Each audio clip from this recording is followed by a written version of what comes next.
Alright, I think I got it. I know what happened. And it's stupid.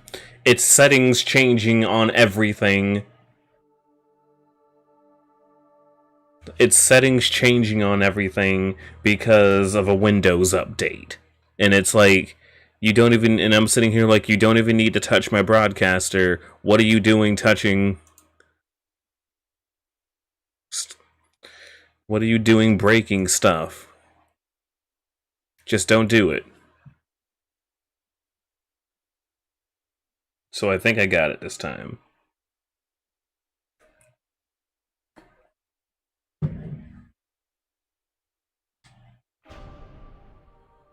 Nope, there's still a delay. What the shit?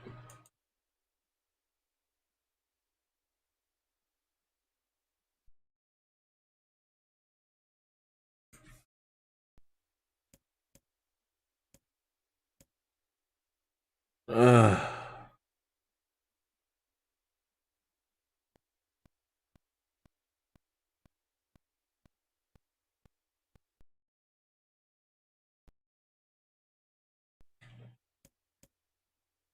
Never mind, I fixed it again. I'm sorry. I'm sorry for being technically inept. Okay, wave out. Make sure it has the engine and not some stupid microphone. Like, basically, according to Windows, it thinks everything I'm trying to attach to OBS at the moment is some form of microphone, which technically it's true, but it's definitely not the kind of freaking microphone I'm using. Whenever I interacted with Kaine, I was reminded about something from my past. Maybe my mind has been confusing her with my sister this whole time. Anyway.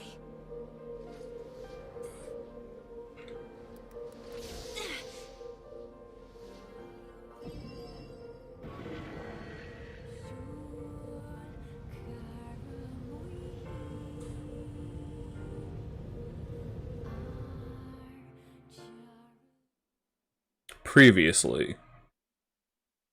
Kaine's dreams. Discrimination. Oh god. Oh no, it's another text thing. The sound of rain filled the village. The steep cliffs that surrounded the area magnified sound, causing even the slightest drizzle to rattle like a thunderstorm. Thin wisps of smoke streamed from the huts as villagers huddled in their homes and waited out the rain.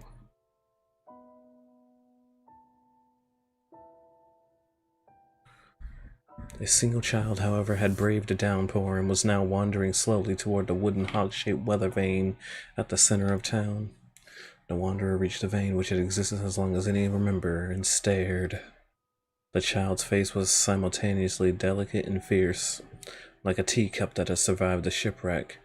Those traits combined with pale white skin to give the face of an almost sexless quality. If the beak turns east, I go home. If it stays west, then I... The child blinked. Rain dripped down the young one's short hair as it began its long descent to the ground. Come on. Come on! The child felt a slight breeze and watched as the vein slowly creaked to life. Spinning this way and that for a moment, it settled and the beak pointing firmly towards the east. East. East.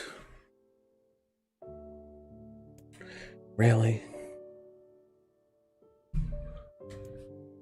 Before the vein could move again, a jagged rock came spinning and tumbling through the air, striking home against the child's head. It's like they don't know she could just kill them.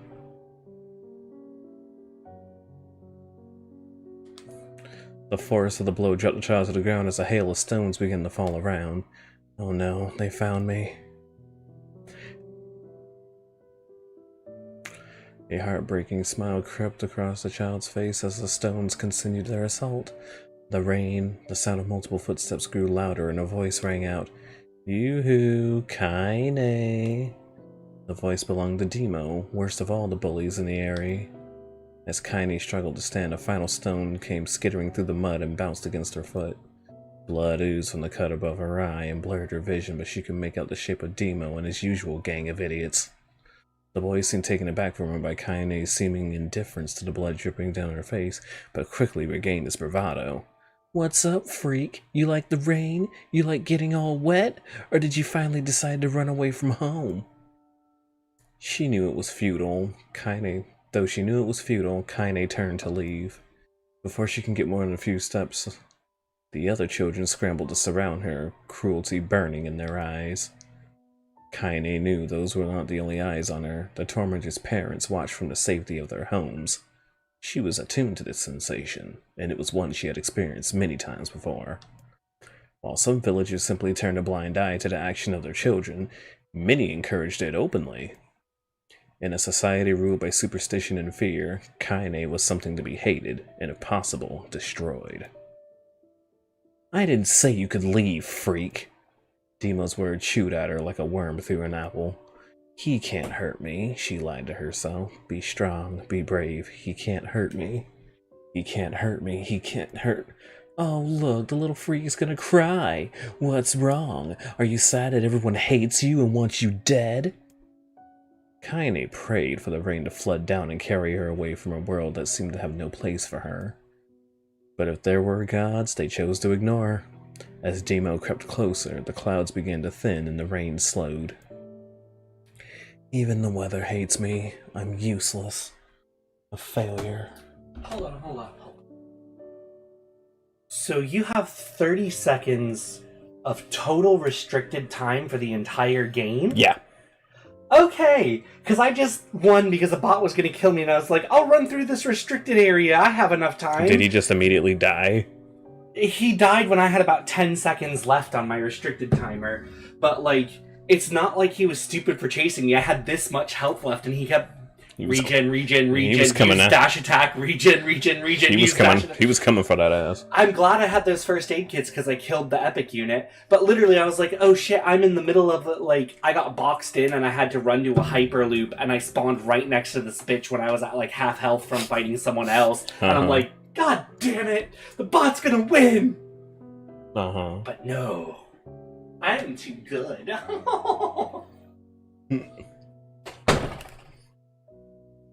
How you doing, Bloodwolf and Bronx Bomber?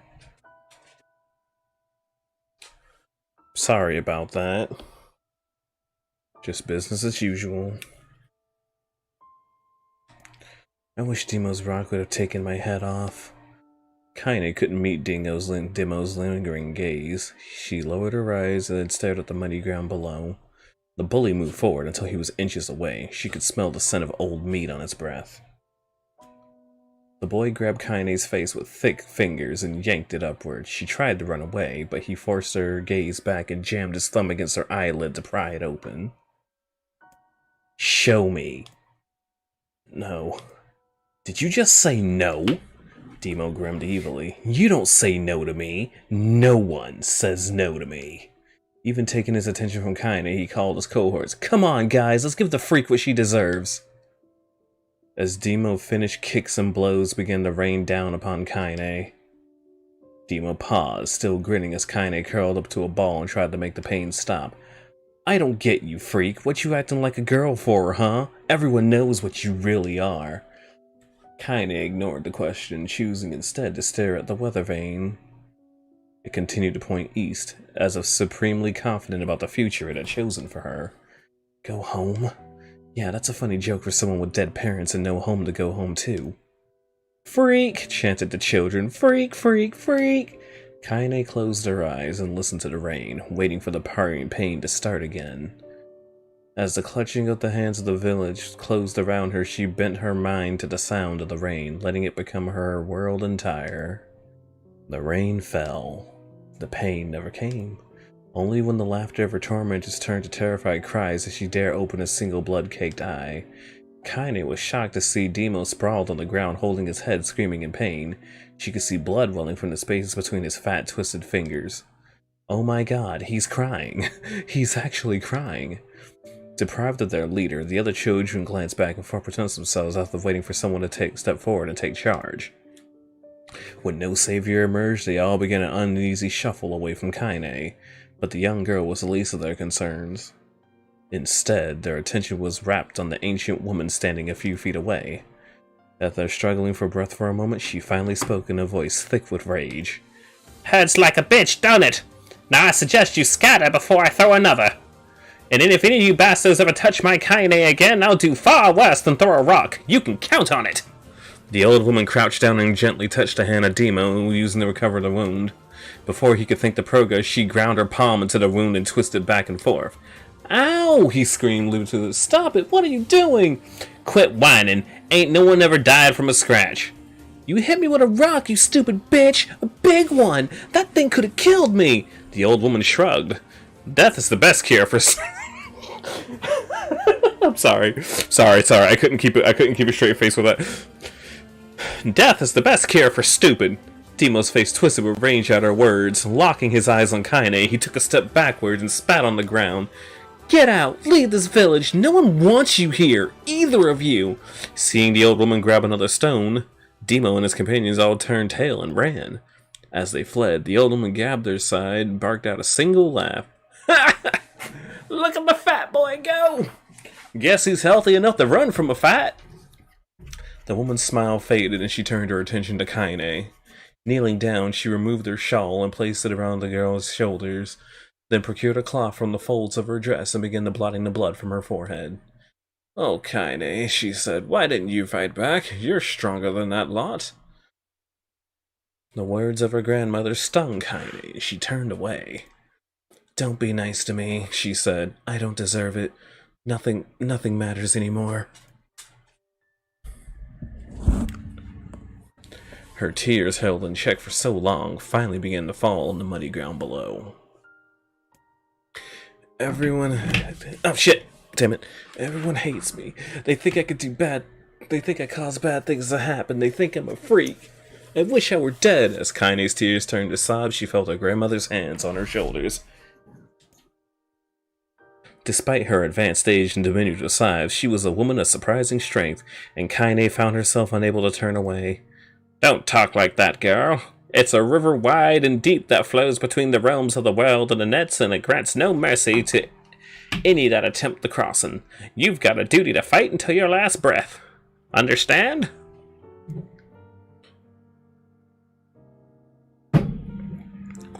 The old woman tightened her grip and she tried to still the tremor in her voice. "You know the pain of losing someone close to you, Kaine. You know because you survived it." As the words hit home, Kaine was struck by the force of her love for the old woman. As a young child, she didn't even know of her grandmother, but when her parents died, the woman quickly accepted her as her own.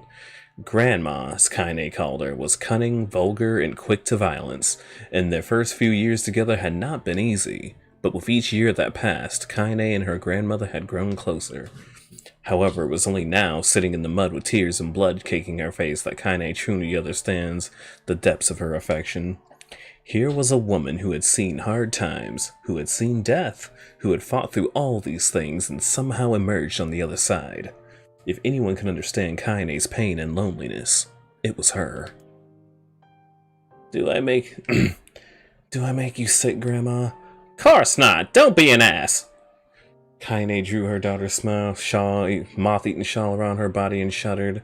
"But my body, it's not normal. If I were normal, then Mom and Dad wouldn't..." "Hush," interrupted Grandma.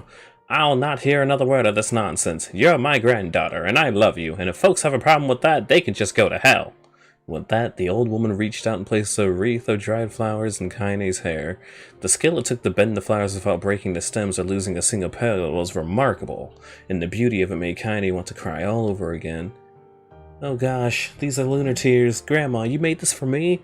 Lunar tears were legendary flowers. Most people had lived their entire lives without ever seeing one, and yet her grandmother had somehow collected a dozen or more.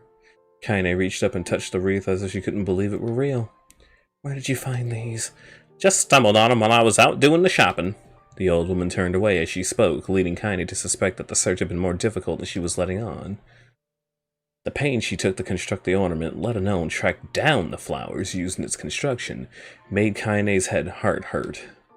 She reached up gently and adjusted the reef, admiring the way it felt between her fingers. Didn't quite turn out right, said the grandmother as she squinted at it. These old hands have trouble with delicate work, but it sure looks good on a pretty girl like you. Kaine blushed and turned away. You think I'm pretty? Course you are. What a fool thing to say. Thank you, Grandma. We're gonna be fine, you and me, she said. As long as we got each other, we'll be just fine. Kaine took her mother's hand in hers, and the two of them struggled to their feet.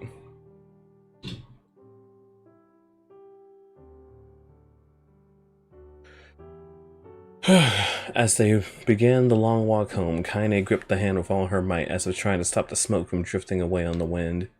The rain had stopped. Kaine stood beneath the water vane, watching it spin in crazy circles, no longer caring about the direction it faced when it stopped. I don't need to escape. I have a home now. Grandma loves me, and that's enough, even if it's us against the world. Kaine let her gaze drift up past the vane, up into the colorful sky. The last faint hints of a rainbow were slowly fading. As she turned and headed home, the light scattered into a million particles and vanished, seemingly taken away on the breeze. Kaine's daily life. Oh god, there's a lot of this, isn't it? Today's gonna be an ASMR. Can you say today's gonna be an ASMR stream?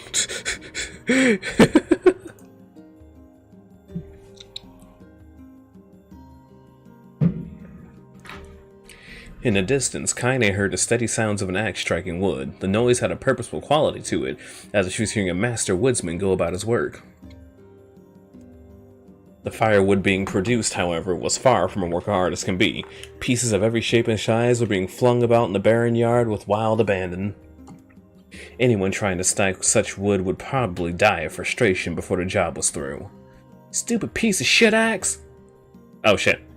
Stupid piece of shit axe! Kaine's grandmother flailed away on the axe, filling the air with both splinters and wood, as the words would make the most hardened sailor blush. Grandma. That you, Kaine? Yelled the old woman, taking her eyes off the wood for a moment. Don't get too close or I might take your goddamn foot off by mistake! She brought the axe down on a piece of wood, sending chips flying in every direction. One spun cast Kaine close enough to hear the whistle, and at one point she decided to step back. Once she scuttled to a safe distance, she cupped her hands over her mouth and shouted, Grandma, do you need help? I can get you water or lunch or a new axe or something. The axe, poised to strike another wobbly blow, paused in midair. The old man considered her granddaughter's offer for a moment, then smiled. Tell you what, since I'm doing such a piss-poor job of chopping, why don't you come here and take over so I can get the water? Shades, I've been restless lately, and I don't want you running into one of them bastards. Relinquishing the axe, her grandmother picked up a long pole with wooden buckets on either side. Gathering water was far more difficult of the two jobs, but Kaine knew better than to complain. Once Grandma's mind was set, there was no changing it. Kaine did her best to help with the chores, but Grandma took every task that required travel to the village. Though she had a long list of plausible excuses, Kaine knew the real reason. She didn't want her granddaughter to be taunted and harassed by the villagers. Once Kaine moved in, Grandma decided to take a residence a good distance from the area. One out of sight, out of mind seemed to be the best policy when it came to the villagers and her granddaughter, and rare were there days where any but two of them could be found on the rocky acre of land they call home. Kaine enjoyed the solitude, but harbored a secret resentment that her grandmother was forced to spend her golden years in such a place. After watching her grandmother leave, Kaine turned her position to the task at hand. She had never chopped wood before in her life and soon discovered why the old woman hated the chore. Swinging after swinging, the axe procured only a tiny crack in the wood, and when she finally managed to connect with a solid strike, the tool embedded itself in the log and refused to budge. Frustrated, Kaine swung the axe around her head and threw it, log and all, across the yard. Damn it! Crap. She suddenly understood the joy her grandmother felt in a good curse. Happier now, she picked up the axe and forced it from the wood and resumed chopping. She had a natural skill with a blade, but the task was challenging and the blisters soon began to form on her small pink hands. This is tough, and my logs are all weird sizes. Spitting on her palms and ignoring the pain, Kaine redoubled her efforts. Just as she was developing a rhythm, Grandma returned from the village. Setting down her buckets with a small sigh, she took one look at the logs and coughed up a wheezy laugh. Pretty clumsy, girl. You'd better practice if you... Her grandmother suddenly collapsed at her knees, causing one of the buckets to wobble precariously. Precariously. Ah, yes.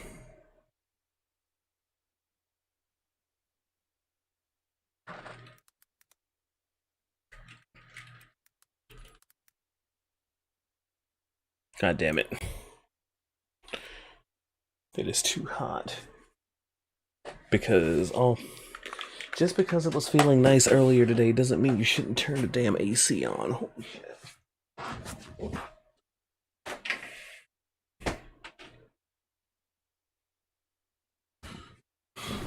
Gotta turn this thing up a bit more, too.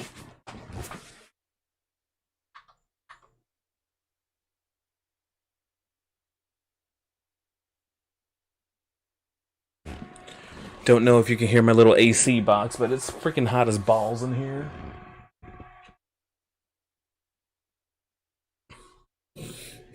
So, I apologize for that in advance.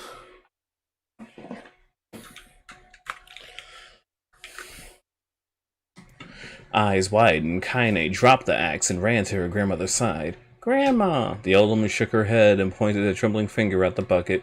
Get the bucket! Can't let it spill! Kaine steadied the bucket with a foot as she knelt by her grandmother. A small bit of water sloshed over the side and made a new home in the hem of her dress, but Kaine didn't notice. Grandma! Grandma, what's happening? Crazed with panic, she grabbed her grandmother by the shoulders and shook. After a moment, the woman lifted her arms and batted Kaine away. Stop that! Just stop! It ain't like I'm dying! Doctor says it's gonna be any day now. Can you imagine? I'm just tired from my trip is all. Kaine desperately wanted to believe her, but one look at the old woman's shaking hands and worn face told her more than words could. Her grandmother had lived a long, hard life, and it seemed the bill was finally coming due. The time when her grandmother watched over Kaine was ending, and soon either of them had feared the positions would be reversed. The next morning, Kaine came to the side of her grandmother's bed and took her wrinkled hand.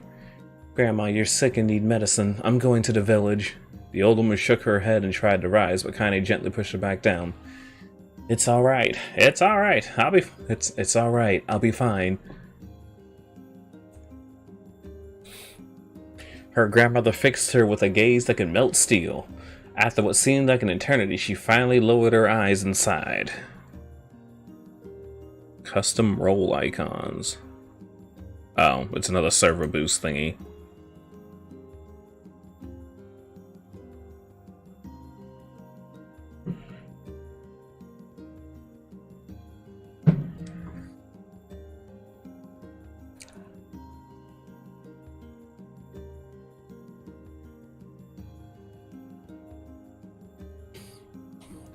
Well, I don't like it, god damn it.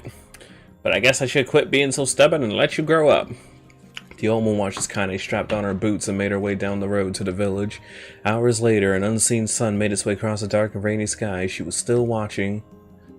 Kaine moved at a brisk pace, checking her pockets every few minutes to make sure the money her grandmother gave her was still there. Every noise caused her to spin on her heels, making sure she wasn't being stalked by Shade, or worse, Demo and his gang. But she didn't encounter either tormentors nor shades, and Kaine finally found herself at the entrance to the village. The few adults she could see glance sideways at her and mutter to each other. Others raised their hands before slinking away into the shadows. Her heart racing, Kaine took a series of rapid shallow breaths and tried to calm herself. I have to prove myself. I have to help Grandma. I have to be strong. She chanted those words to herself over and over again as she slowly made her way. Finally, her eyes settled on a rounded older woman who was angrily waving her arms in the air and telling everyone who would listen exactly what she thought of Kaine's presence. Hey lady, Kaine said with bravado. Where's the apothecary? With a bravado she did not feel. Where's the apothecary? The woman's flabby cheeks shook in bewildered anger. How dare this thing speak to me, they seemed to say. But Kaine saw her eyes held a different emotion. Fear. Yeah, we're both scared, lady. Trust me on this one. Which way? Kaine repeated. The woman pointed a small building on the right before hitching up her dress and stumbling off in the other direction. Kaine cringed, expecting a stone to come flying from the assembled crowd, but none came. Her mind was filled with a strange sense of pride as she made her way to the apothecary, but the new emotion had little time to take root. As soon as she opened the door, she noticed a familiar customer at the counter. It was Demo. He'd clearly been sent here on some kind of family errand because his gang of followers was nowhere to be found. Oh my god, he sputtered. What are you doing here, freak? The insult was delivered without force, and Kaine happily ignored it. Stretching on tiptoes to see over the counter, she asked the shopkeeper for the medication. Ha! Barked Demo. That old bitch finally keel over? Go to hell, Demo. The boy's eyes grew so wide they seemed ready to fall out of his head before he could let it fly with a comeback, or worse, a punch. The apothecary told him to knock it off before he kicked them both out of the store. Demo slunk out of the shop, cursing Kaine under his breath. Once he was gone, she allowed herself to breathe once more, taking a brief tour of the shop while the owner prepared her medication. Countless tiny bottles filled the cramped store, each with a label written in some indecipherable language. An ocean of aromas assaulted her nose, creating a scent that was exotic, but not altogether pleasant.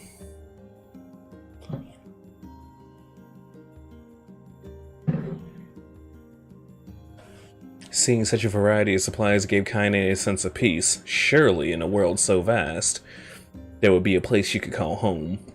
On the far wall behind the counter rested a portrait of a stunning young girl.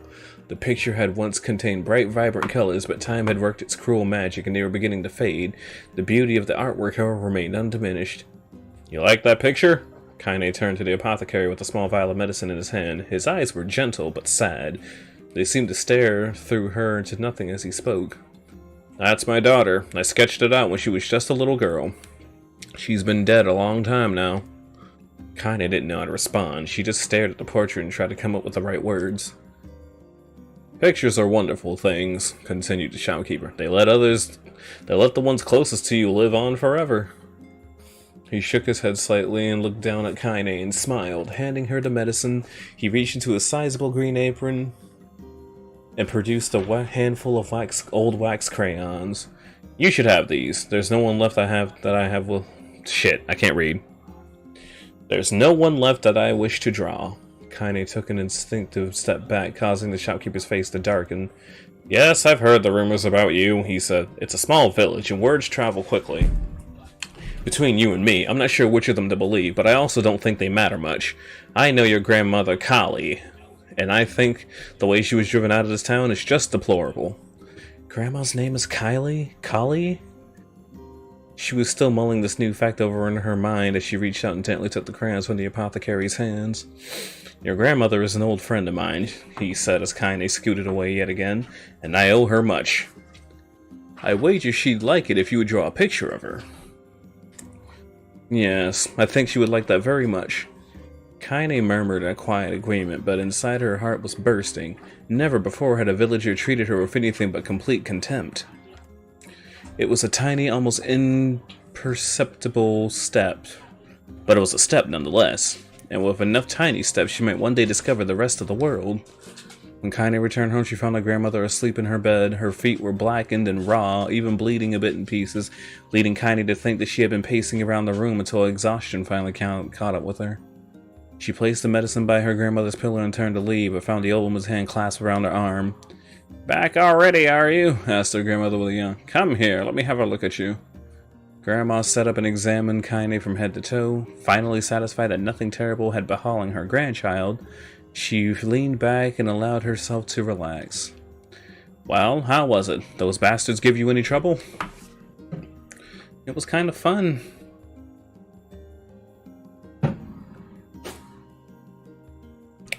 Kaine said with a small smile. No, seriously, it was. Fun, eh? Asked the grandmother in a voice that implied she believed anything but. Uh-huh. So anytime you need me to run an errand, just let me know.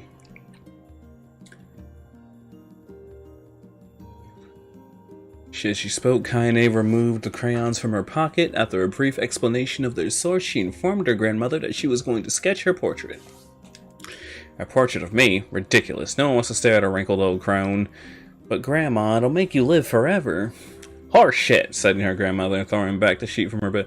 Living forever would just piss me off. Now put those crayons away and help with dinner.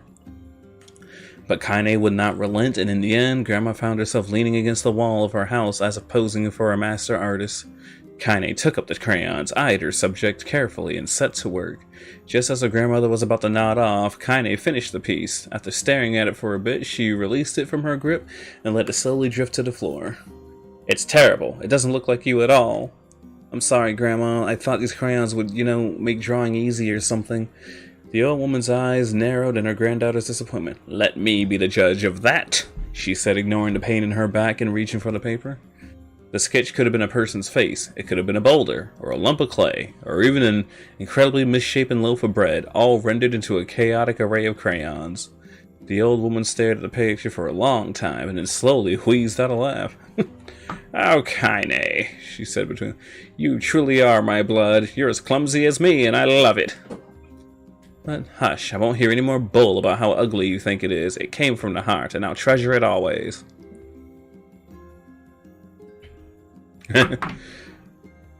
She gave the picture a place of honor above the kitchen. God damn it, I'm just taking this off. Holy shit, it's hot as hell. Above the kitchen table.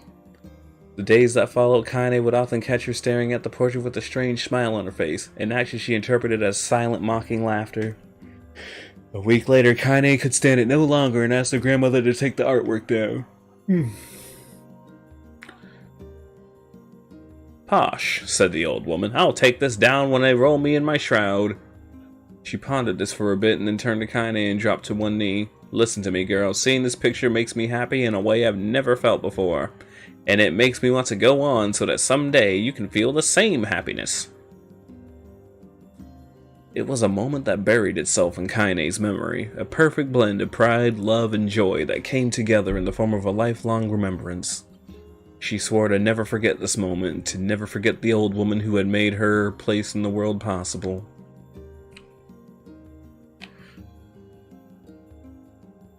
Time moves on, people and memories move in and out of life like ghosts passing through a hall, but this moment will be different, Kaine swore, because I'll remember it forever. Forever. Good God, there's more to it. I know it's her whole backstory.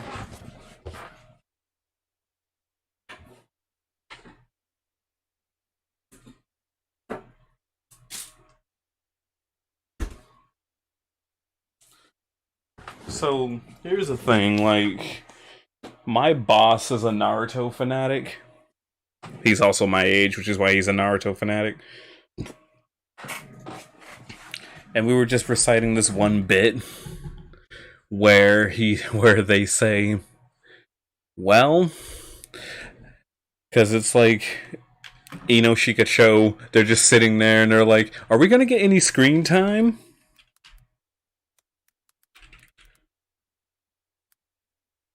Like, are we gonna get any more screen time? We haven't been seen since episode 2. I think they have to finish the Zabuza saga first. And then Ino's like, oh god damn it.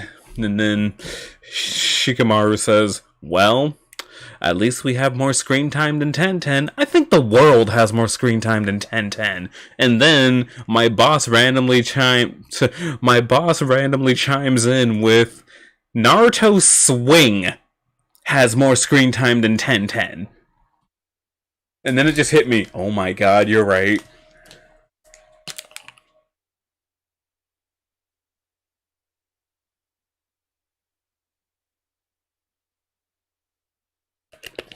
That just made it even funnier.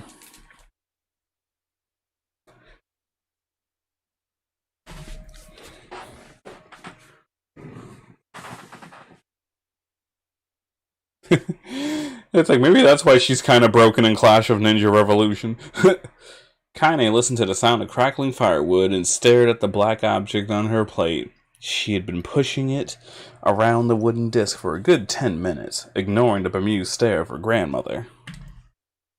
Finally, she summoned her courage and gave the object a brief sniff.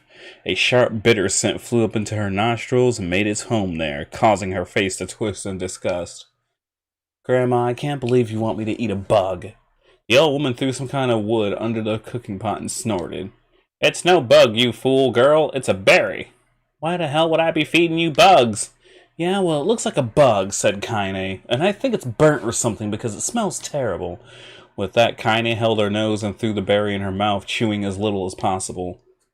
Oh yeah, that's terrible, alright. Why, you little brat, laughed the old crone. Look at the sass on you. You've been spending too much time with me, and that's a fact. I mean, her summoning the tools is kind of cool compared to characters having them on their person at all times, but who knows.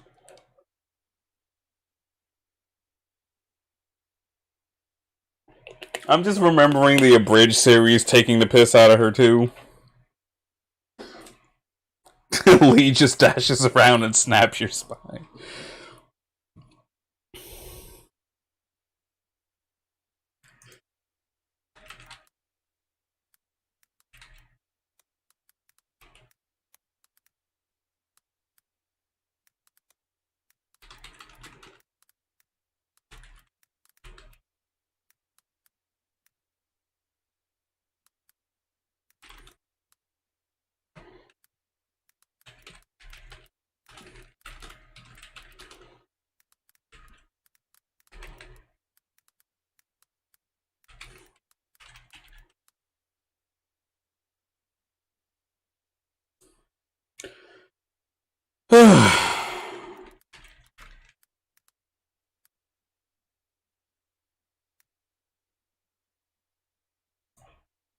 I still love that though.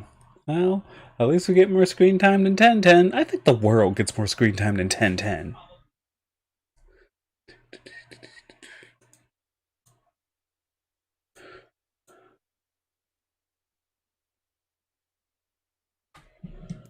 Five years had passed since the moment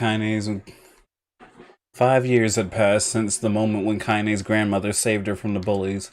As often as it is with two stubborn old people, their relationship has grown in fits and starts, but moved forward all the same. Meals that used to be somber affairs now filled with laughter and hurled in abuse in equal measure. Kaine could not remember a time when she had been happier.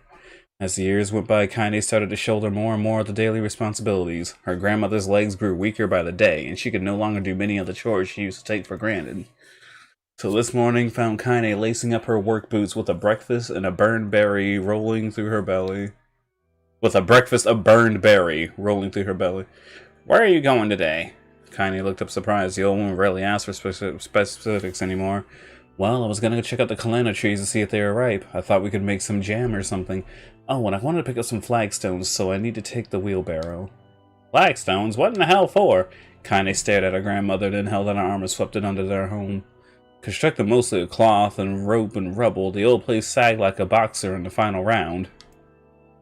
Grandma, a dying cat would chew through the house, and I'm gonna build a stone wall so we have some protection.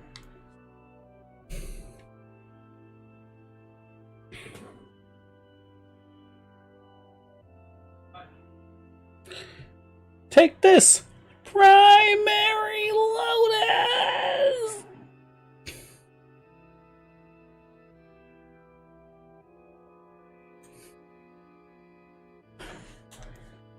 God damn, girl, if a bunch of thieves would have ransacked this old place, let them come. We ain't got nothing worth stealing anyway. I'm not worried about thieves. I'm worried about shades. People saw one west of the village yesterday. The old woman tilted her head and stared at her grandmother. Well, shoot, I didn't know why you had to do it today. We could worry about it some other... Grandma, no. If I don't go to the coma trees, we won't eat tonight. You know that. A confused expression passed over the old woman's face, and for a moment she was a small child lost at a carnival. Yes, of course you're right. I'm sorry, Kaine. Lately, it seems my mind is... She didn't finish the thought, and instead walked over to her nightstand, gently taking the wreath of lunar tears from the flowers. Lunar tears. I can't read! From the drawer. The flower's petals had aged to a brilliant whiteness, and Kaine thought it was more beautiful now than the day she first received it. You're going to be a true woman soon, Grandma said as she placed the flowers on the girl's hair. So that means less chatter about shades and building defensive walls, and more talk about how beautiful you've become.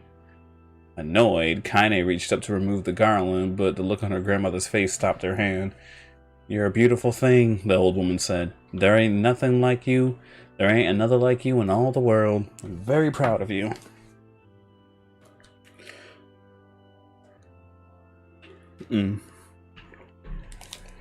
Okay, Grandma, that's enough goddamn compliments for one day. Such a mouth on you. Where did that come from? Gee, I wonder. I'll teach you to sass me, girl! Suddenly, she lurched forward and grabbed Kaine by the ears, pulling her around the room with a crazed grin on her face. Grandma! Grandma, stop! What the hell? The old woman stared at her and blinked, then slowly held her wrinkled hands out as if it was the first time she had ever seen them. Oh, I don't know what happened there. I'm sorry, girl. Sometimes my mind just...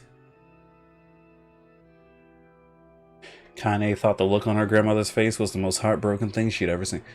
Listen, maybe I should stay home after all. No, I won't have you stay and keep an eye on an old codger like me. You go get your fruit and your wall and whatnot. I'll be fine. And when you come back, I'll have a nice grasshopper dinner waiting for you. Kaine rolled her eyes and kissed her grandmother on the forehead before being ready to depart, trying desperately to ignore the worrying that was gnawing at the walls of her heart.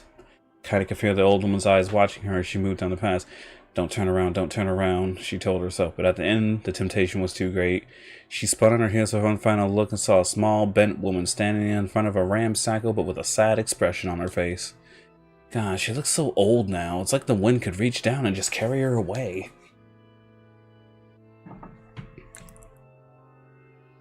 So Kaine, worried about her grandmother all day, causing her work to suffer, with little fruit she could collect, was tossed carelessly into the wheelbarrow, and she only found a couple of stones before losing interest in the project. Finally, as dusk approached, she decided to call it a day. Cursing herself for the lack of focus, Kaine pushed a nearly empty wheelbarrow back down the path. She crested the final hill and suddenly froze in place. The wheelbarrow froze from her fingers and collapsed on its side, sending a few wrinkled brown fruit rolling down the hill. Her gaze was transfixed by a thick black cloud that hovered overhead. Tracing its path with the finger, Kaine felt her stomach knot in itself. Oh gods, no.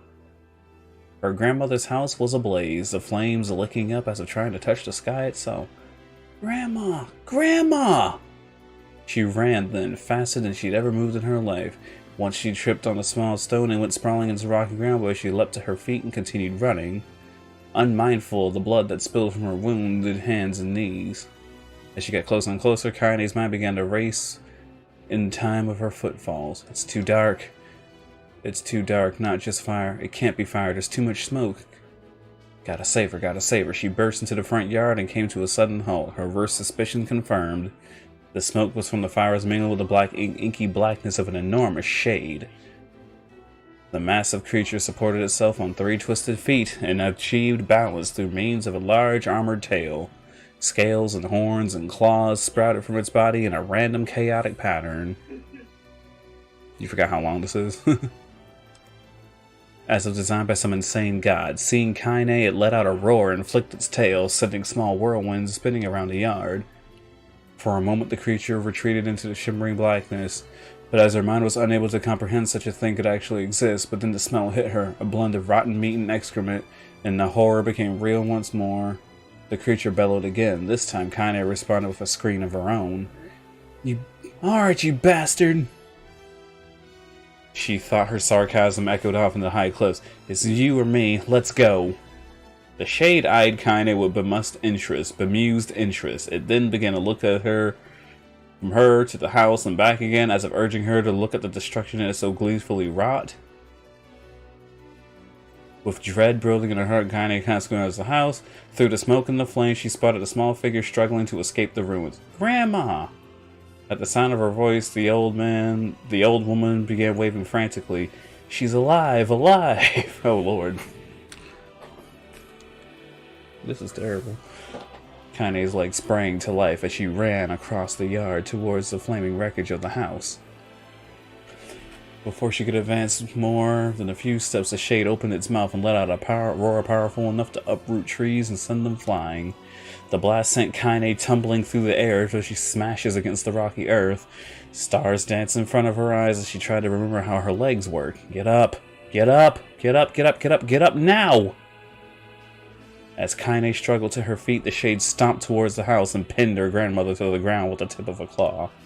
The old woman struggled to move the claw from her stomach, but she may as well have been pushing a mountain. She coughed briefly, sending a spray of blood into the air, and then collapsed to the ground, her energy spent. Kaine lurched to her feet only to fall back with a gasp. Her ankles were on fire. One or both of them were surely broken.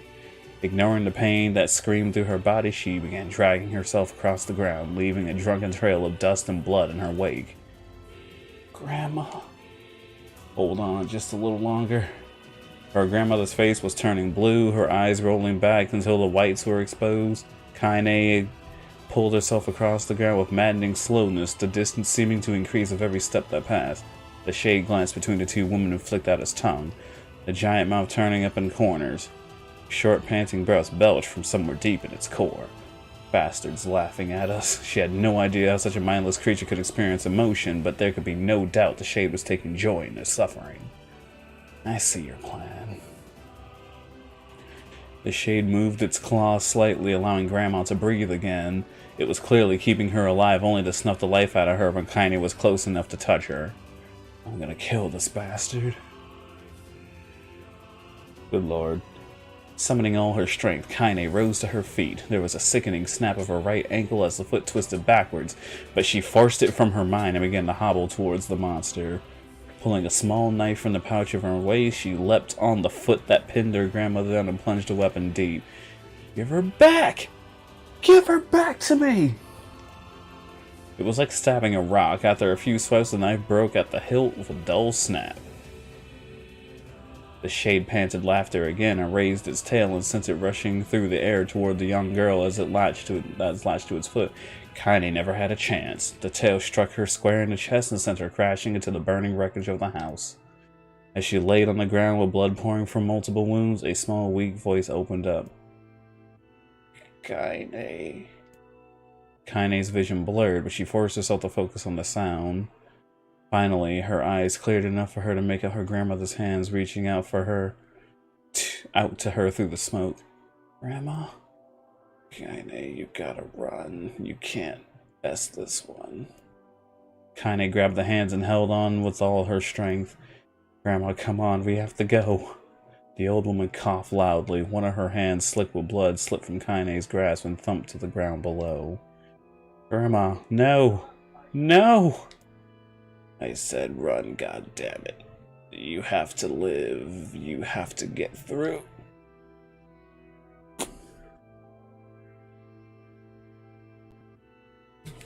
It's like you done messed up.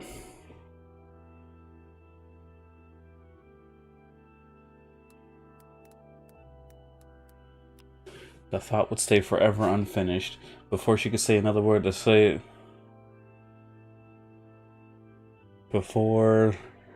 She could say another word, the shade's clawed foot descended, smashing through the remains of the roof, down upon the shattered figure of the old woman. Blood oozed from the gaps in the creature's toes as its terrible putrid smell assaulted Kaine's nose once again. She stared at the foot dumbfounded and convinced that what was she could not possibly be real.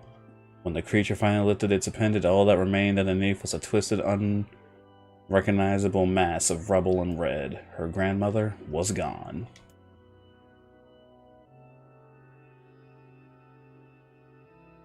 Kaine blinked, trying to feel the hands that had been in hers just a moment ago. For a fleeting instant, she could remember the warmth of that embrace and the trembling of the fingers, but then the sensation drifted away on the breeze and was gone. Memories flashed through Kaine's mind, one after another, faster and faster, until they became a meaningless jangle of noise. Kaine screamed then. A thunderous sound that echoed off the cliffs seemed to roll away forever. The shade eased forward, the black ichor pouring from its mouth and dissolving into smoke on the ground below. The earth shook with every step as it crept towards its prey. Kaine's body rose as if controlled by a mad puppet master. Her arms and legs were bent at impossible angles. Her head lolled dangerously at the side, but somehow she managed to stand. Staring at the shade, her eyes began to glow with a deep red fire. The creature, so confident just moments before, took a slow, hesitant step back, trying to discern if this broken human could possibly pose a threat. Kaine seized the moment, laughing like a mad woman. She leapt into the air and plunged the shattered hilt of her knife deep into the leg of the shade. The shade shook Kaine off like a fly, sending her crashing to the earth once again. Her chest rose and fell slowly, as if a great weight were resting on it. Moist sounds of pain echoed through her mind. Something warm and thick oozed from her ears. Is that blood? I think it is. I'm bleeding to death. No, can't die. Grandma told me to live. Deep inside Kaine's mind, something finally broke. The sound, the pain, the smoke, the flames, it all faded away until all that remained was a single incantation that repeated over and over again. Kill it. Kill it. Kill it. Kill it, kill it, kill it, kill it, kill it. Jesus. Kill it now!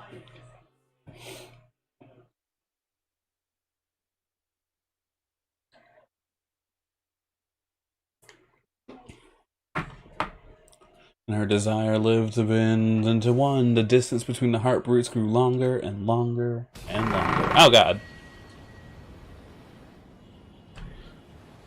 Lordy.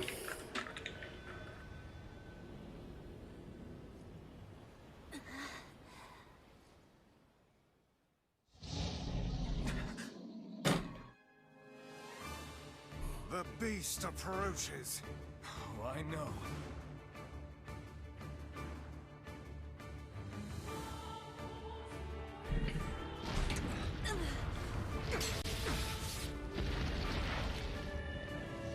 Previously on Nier Replicant.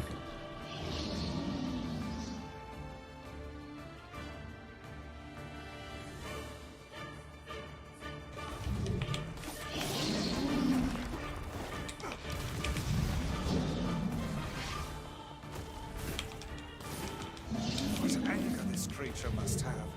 How did it even survive these past 5 years? I'm not gonna let this happen again. It dies today. My sword feels lighter. It's not the blade, but the skill of the user. Strike it down. Strike it down!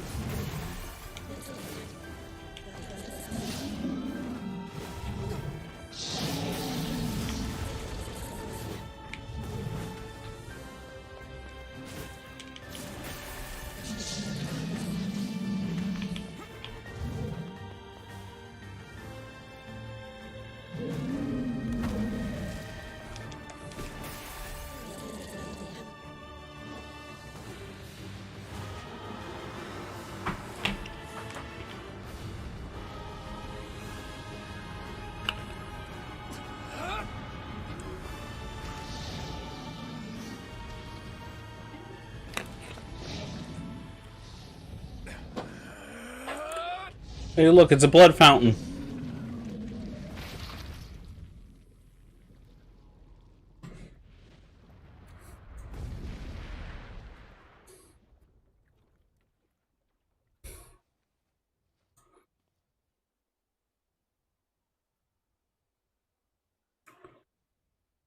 Meanwhile, Kaine was having a dream sequence, I guess.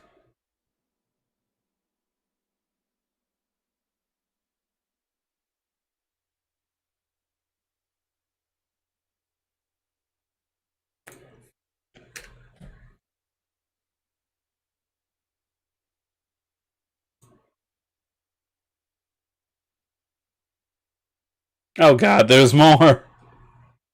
Gently, weakly, softly, the shade sure that his tormentor was dead, turned and stomped off towards the horizon.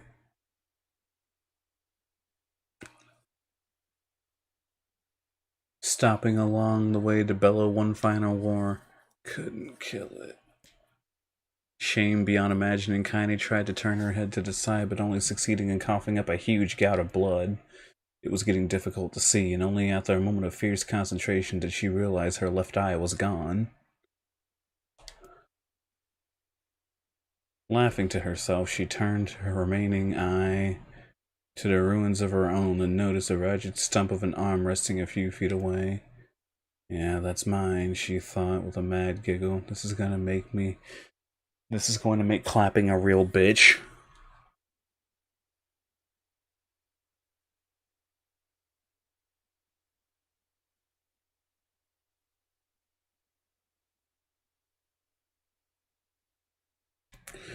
Ha! Cried a sudden voice from the depths of her mind. Finally gonna die, are you? Well, you had it coming.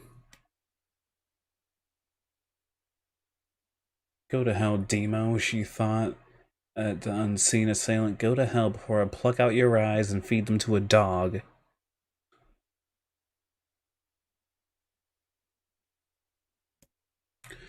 The voice of her childhood terror evaporated in the smoke, only to be replaced by another, more recent voice.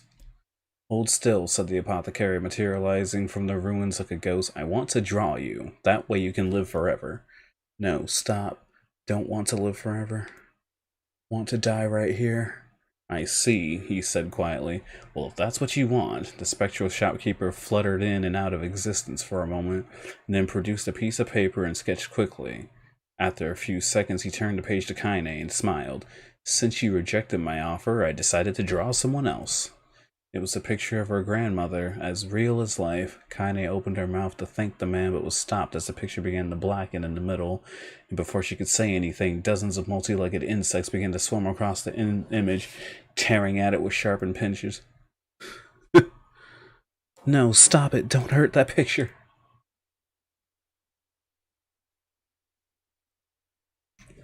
Kaine reached out with her remaining arm and waved futilely at the air. To her surprise, the insects fell off the picture to the ground, where they vanished into tiny black tendrils of smoke.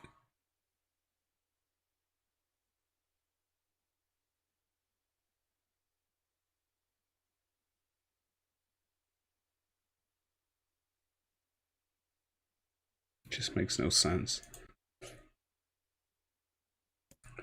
But relieved, Kaine turned her good eye back to the picture, only to open her mouth in a silent scream. The sketch now showed her grandmother as she truly was, a smashed, unrecognizable lump of nothing. The apothecary smiled and then broke into a jolly dance. See that? He cried as he danced and shook. It's perfect now. She looks just like you. Ha-cha-cha-cha-cha. I look like that? Oh God, I'm gonna die. I'm gonna die.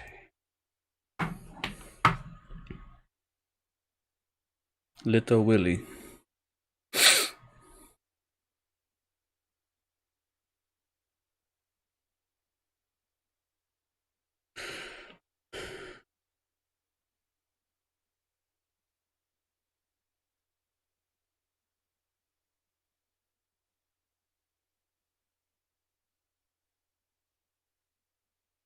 Drowning in despair, Kaine laid her eyes in the blood smoke of her ruined house and waited for the end to come, but just before she let everything go, an unfamiliar voice began whispering in her ear.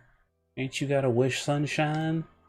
The voice was vulgar and fierce at the same time, as if its insanity had somehow found a way to take form.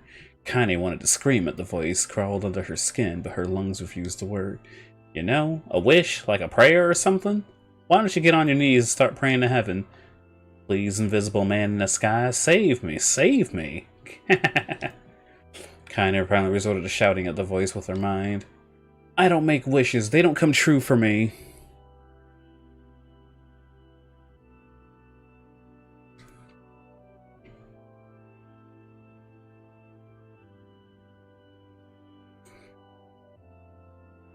I'm a curse, a freak, I should be left to die. The other voice boomed in her ears. Oh God, you are the best!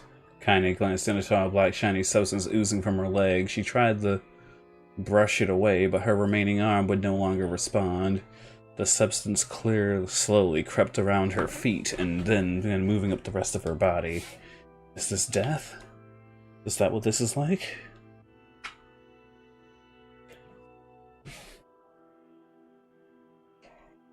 Or is my mind just losing itself? She could feel the slime oozing upward. Feel the hot searing pain it left in its wake. Whatever else might be happening, she was still alive and this was real. Come on, said the voice. Let it go. Kaine tried to ignore the voice and concentrate on the pain, but the newcomer would have none of it.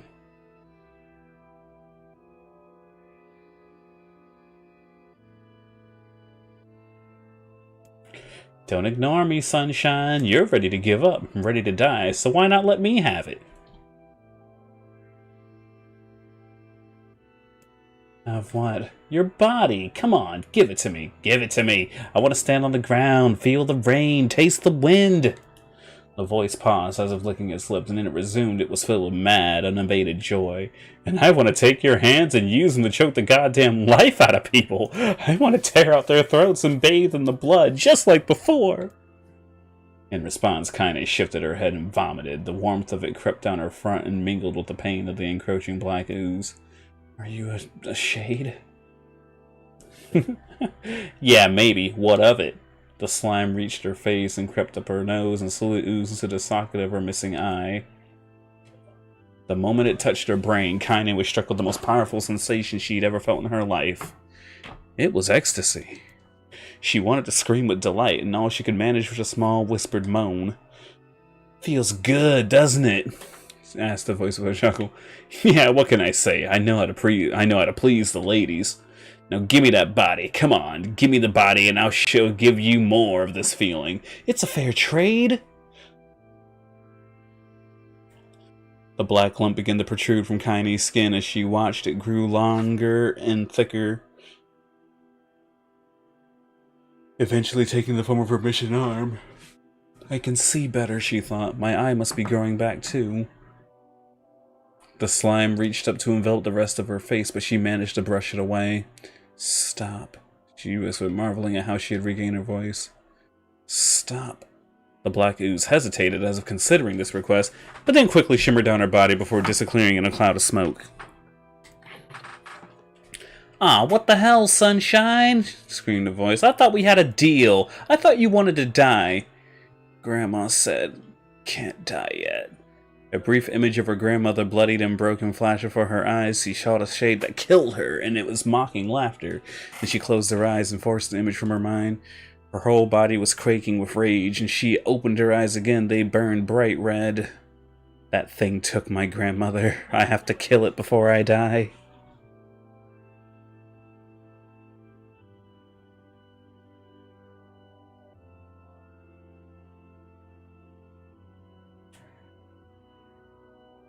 You ever met someone who texted you a typo and then they act like they can't read it? Oh yeah, 100%.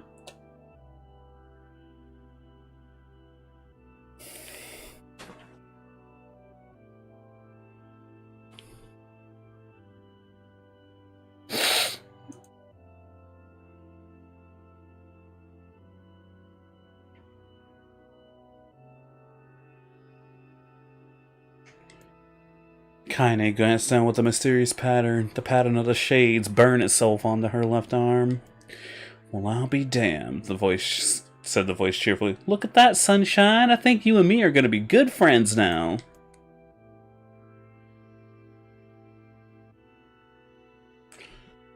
Kaine stared intensely at her arm. The more emotion she felt, the more letters seemed to be puncturing her skin and begin infecting the rest of her body. The arm clearly had a will of its own now. Stop. Gotta stop. Holding her left arm on her right, Kaine took a deep breath and tried to calm herself. Come on, don't fight it, pleaded the voice. Hate is my favorite dish and I'm hungry. Let it go. Feel the anger. Burn with the fire of revenge. Thirst for blood. Then go out there and shut up. Shut up and get the hell out of my body. Your body? Oh, that's rich. Real sunshine. Real rich. Look, why don't you just up and die so I can have this body all to myself? What do you say? I bet those buddies of yours in the area would love to see you dead. Kaine grabbed a nearby shard of glass and then tried to saw off the shade-infected portion of her side. Before she could, her darkened arm grabbed her right wrist, crushing it. And Kaine screamed and dropped the shard. At the sound of bone crunching and bone filled the air. Stupid idiot girl, you're possessed now, sunshine. There ain't no going back. The voice laughed again, a loud, long wail that seemed to go on without end. Possessed? Yeah, possessed. You and me? We got what you might call a timeshare arrangement. Remember how folks used to think you were a freak? Well, wait till they get a load of you now. Kaine looked up, tears in her eyes. The sky seemed darker, seemed smaller somehow. Darker. I have a friend who does this shit all the time, and you just started calling them, and he's wondering why you don't text them or ask them something. Sometimes it's quicker to just call somebody and say it real quick, but then texting. And you can't autocorrect speech.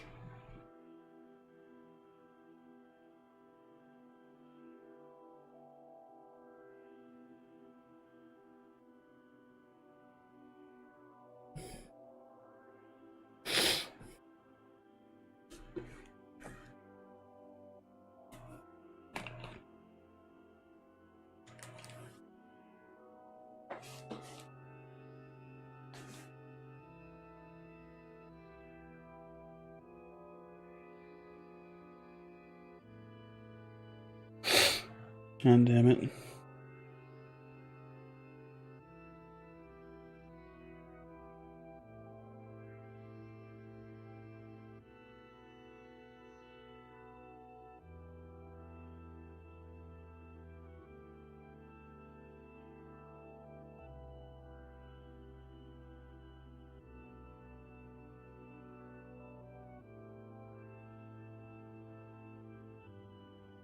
God.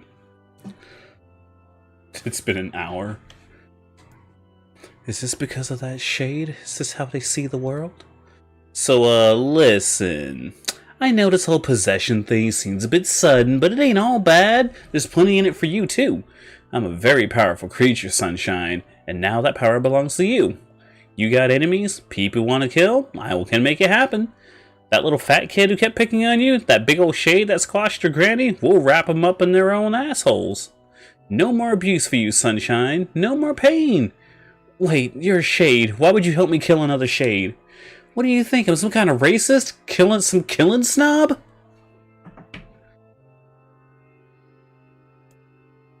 I don't give a good goddamn who you murder, honey pants. I just want to drink from the well. Kaine considered this as she struggled to her feet, the power of the shade coursing through her. The smoke from her house was drifting away with the wind as she enjoyed the way the cool evening breeze felt on her new arm. After a long pause, the voice spoke up again. So, how about it? You and me? We could have some good times together. Look, I'll even take care of the bloody part if you don't want. Fuck off, asshole. I'll handle the killing. Lol, look at you go! Oh, Sunshine, we're gonna have so much fun! So listen, my name is Tyran, and if you ever need me, I'll be hanging out in this place you call a heart. Now get to it. The more you kill, the more your heart turns rotten and sour, and I like rotten and sour. Yeah.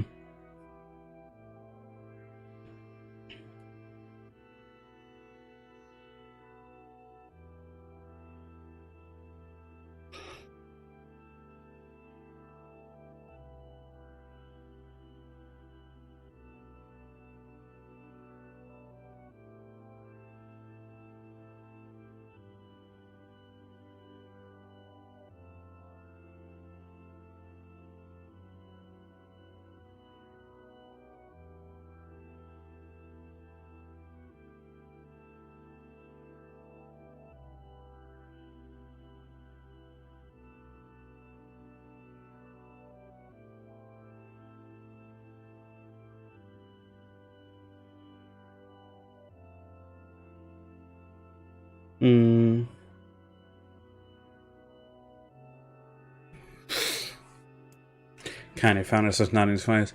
Yeah, I think this can work. I'm gonna find that shade and I'm gonna strangle it with its own guts. And when I'm done, I'm gonna do the same to you, Tyran. Count on it. Ha! I have shit bigger than you, so good luck than you. Oh, and hey, one thing. Right now, you and me are sharing this body, but you ever run out of hate? If you ever, go soft, then I'm gonna take over everything. So keep on killing, Sunshine, and watch your back. The voice grew fainter and gradually faded away, fading into something deep inside Kaine herself. Kaine waited until she was sure the voice was gone and then waved a new life arm a few times. It feels perfectly normal, she thought. It feels like mine. Desperately, she began poking and prodding the new limb, determined to find something wrong with it. She didn't want to feel normal. Want it to feel normal. It would mean that the creature inside her had already won. I'm not a shade.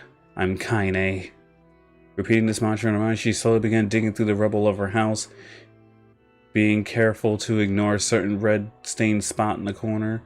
Finally, after what seemed like an eternity of heartbreaking work, she found what she was looking for. It was the wreath of lunar tears. Though it had been through hell and back, the garland's petals were as bright as ever. Kaine started to place it in her hair, but then slowly rolled the leaf and stared at it. I'm sorry, Grandma.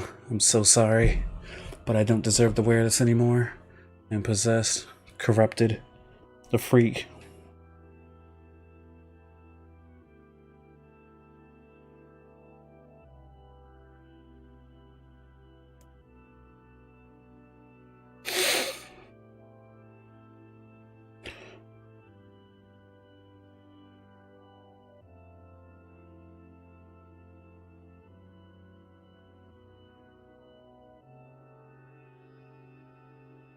All this time, I didn't think there was any going back. Holding the flowers to her heart, Kaine fell to the ground and sobbed. As night gradually lightened to dawn and people erred to rose at their daily lives, she remained in that position as if tears could somehow wash away the horror that affected her heart. Her world. I can't read. Alive. Stay alive. Wake up, bitch! Stay alive. Grandma. Kaine, you gotta live. You gotta come back to us. Kaine!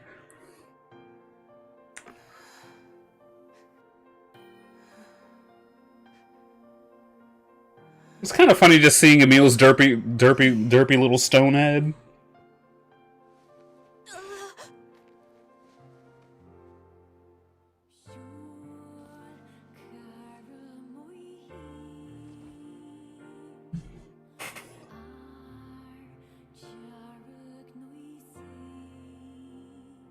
Emil, you were the one calling me, weren't you? You still recognize me? Of course. I knew you right away. Thank you, Kaine. Welcome back, Kaine. Wow, you grew up. So, how long has it been? 5 years.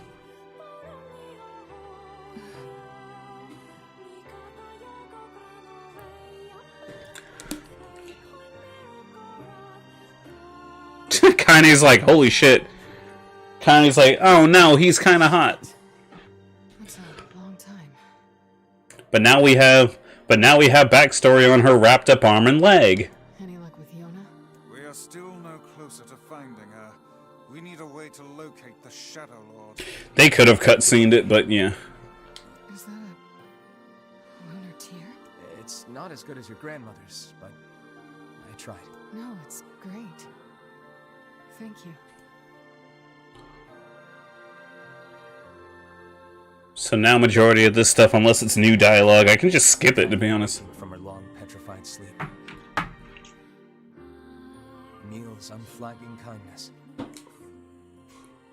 Our reunion was a happy one, and we let it wash over us like rain. That is, until Devila and Popola had to go and ruin it all.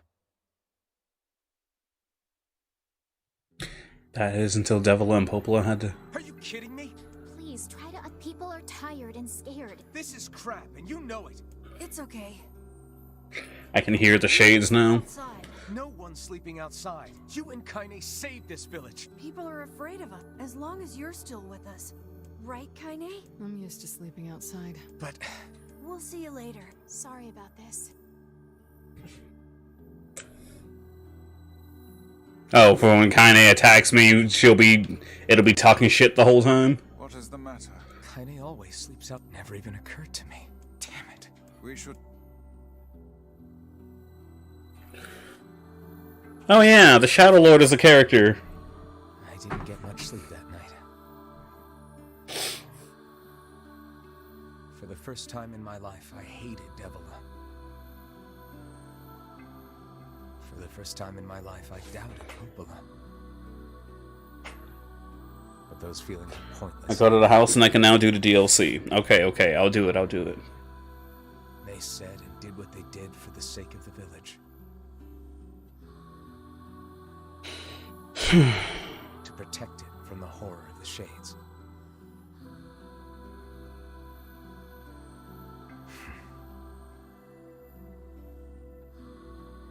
Really, how can I blame Devila and Popola? In the end, I'm just as bad. Because I never once stopped to think about Kaine and Emil's situation myself. That's because you're the main character. Let's be real, buddy. If you weren't the main character, you'd be sleeping outside too.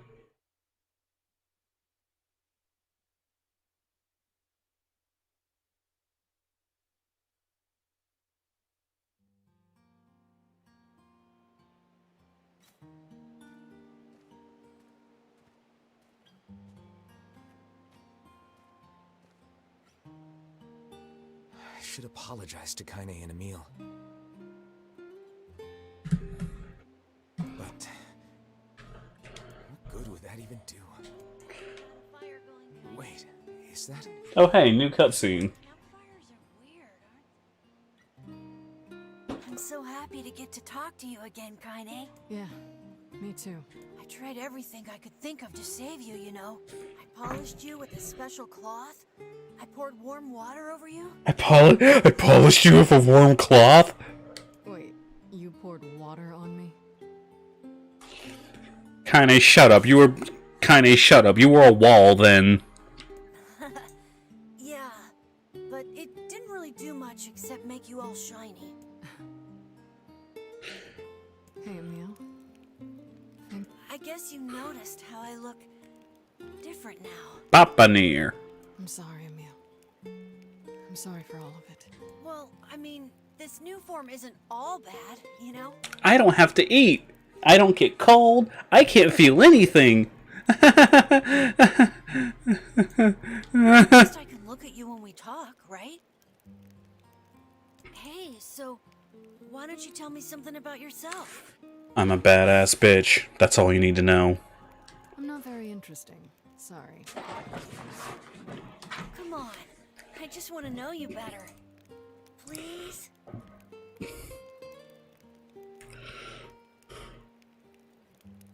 Fine. That's what happened when I was a kid. Before the whole shade possession thing. My body is different. And when the villagers found out about it, they started treating me like a freak. But one person, my grandmother, accepted me just as I was. No matter how bad things got, she gave me the strength to keep going. Boop. She's really special to you, huh? It's always the family members that drive. It's always family members that drive main character motivations in video games. Yeah. Oh, hey! That gives me an idea. I've been reading this book, and they use this thing called alchemy, and we could probably bring your grandmother back to life. Since we cured your petrification, we should start looking for a way to cure your possession in my body. Yeah, Emil, I don't think that's gonna happen, bud. I know we can do it if we all work together. Heck, it'll probably be super easy. It's not gonna be easy. Let me guess. More warm water? Yep. Okay, can we just forget I told you about that?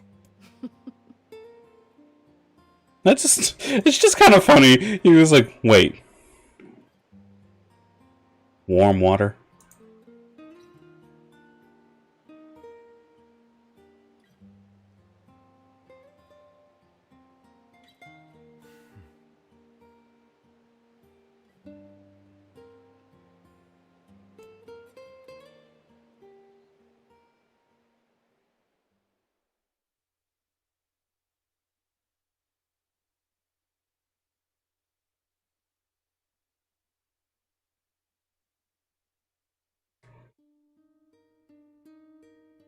Sleep well? No.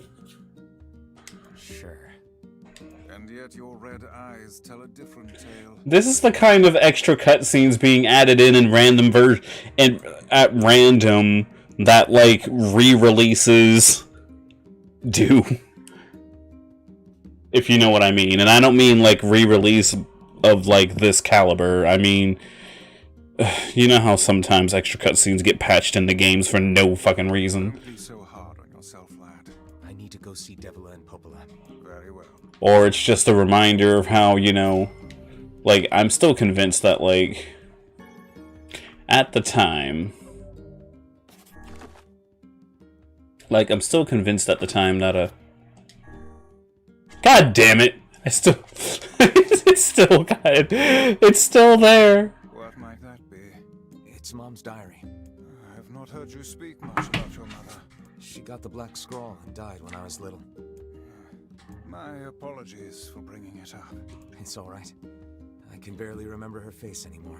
This is the only thing I have left of her. Reading it helps remind me of when we were still a family. Once upon a time when we were still a family. I see. But the final entries get a little strange. In what way? Well, here, take a look. Oh my god, is it gonna be another text? Oh my god, it's gonna be another text screen thing, isn't it?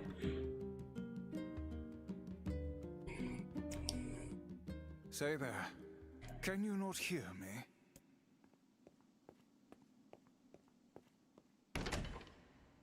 Oh snap! Look at him! Why are you standing about like a slack-jawed ninja? Look at him! Sorry. Felt like I was dreaming or something. Sleeping on one's feet is quite a talent indeed. That's fantastic! Look at him! There's the door. Right. Let's go. Look at him! Oh my gosh! There he is! I don't know why I'm going nuts over this. I'll be honest, the dude, he looks badass.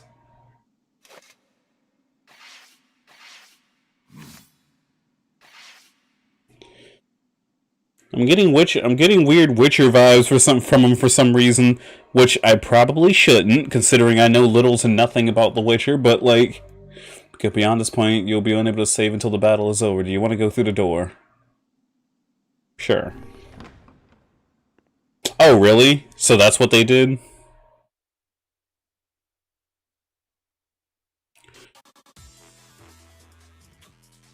The world is a recycled vessel created to avoid the destruction of all.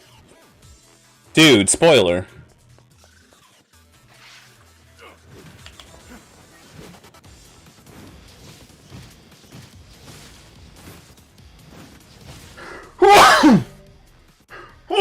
I'm sorry.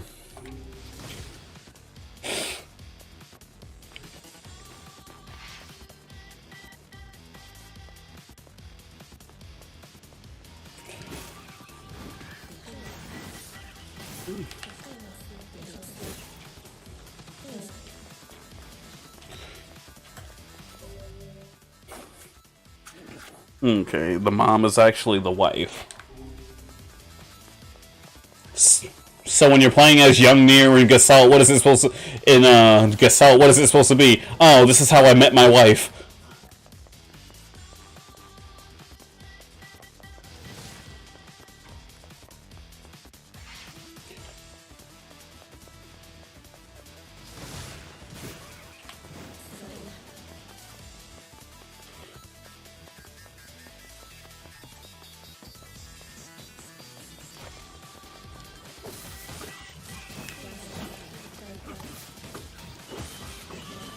I'll be honest, I'm getting a look like, I know it's nowhere near Devil May Cry.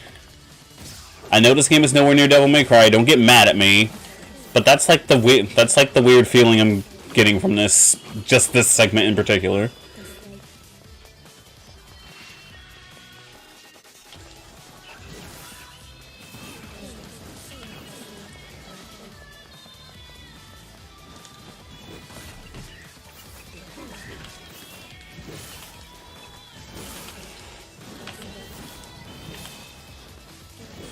I mean, I can understand it being like a how he met his wife story or some shit, considering, because Yona is the daughter, so...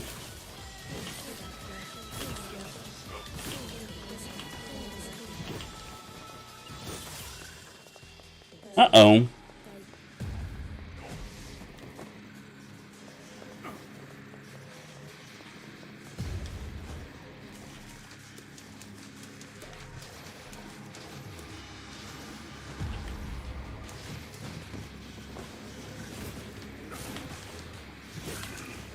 Well, this definitely feels like a new game plus. I'm busy three-shotting everything. But then again, I guess that's what's going to happen. But I guess that's what's going to happen when, you know, you only have the difficulty on normal.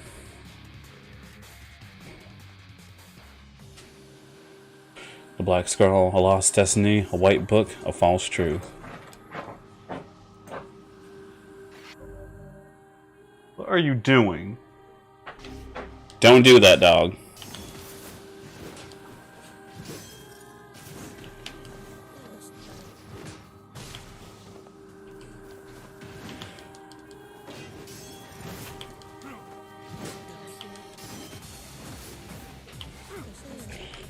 So it's never clear because you never see the mother? Sounds about right.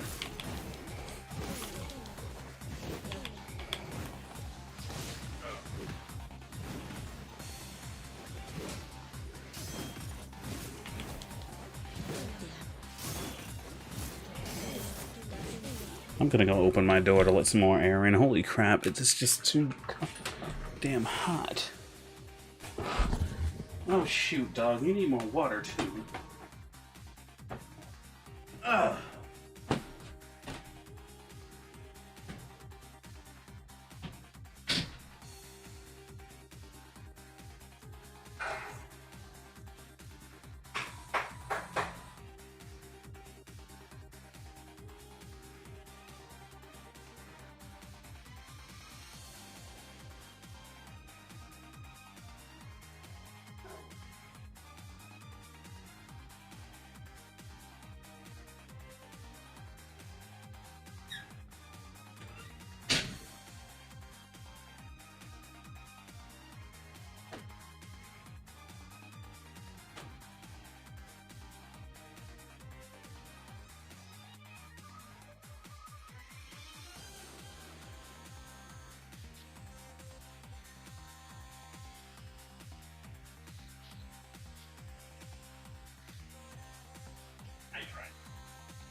But like when you cover over the area, it goes.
Because then the next issue is there are some.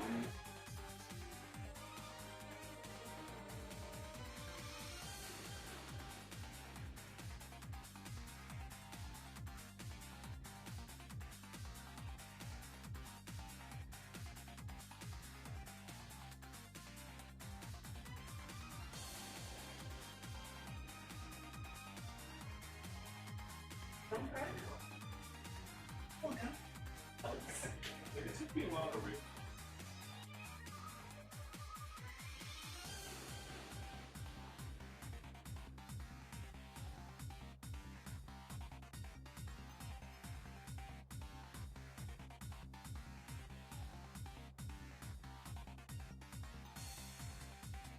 I actually like I think well.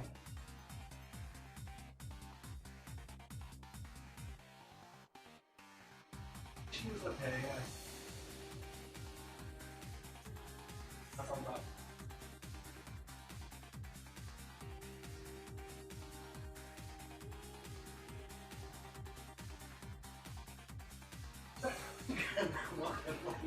Oh, I see. Not tomorrow, by the way. Yeah.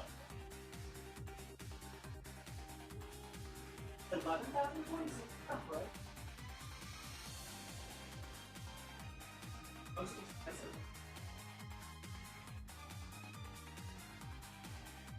Yeah.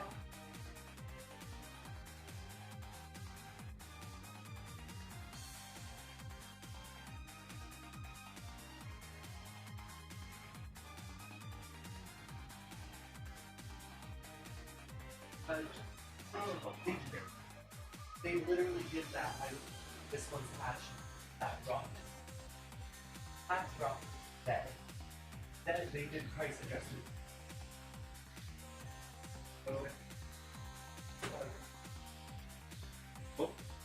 Well, because I don't know if it's going to do this some bold. Like, I know you already have 11,000. Oh, a super brand new. I don't know.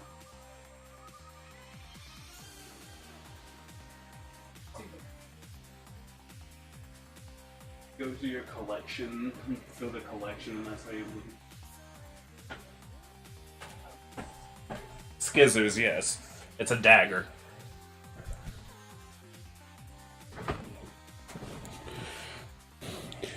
I also apologize if you can hear the fan behind me, but it's fucking hot as balls in this damn room. I should turn off my light. I rarely stream in the dark, but I don't have my... I rarely stream in the dark, but I don't have my green screen on, so...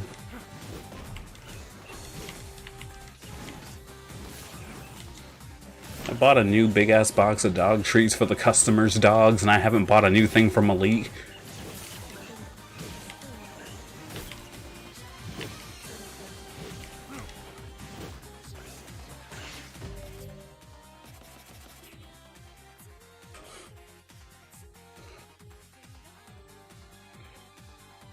People really are like...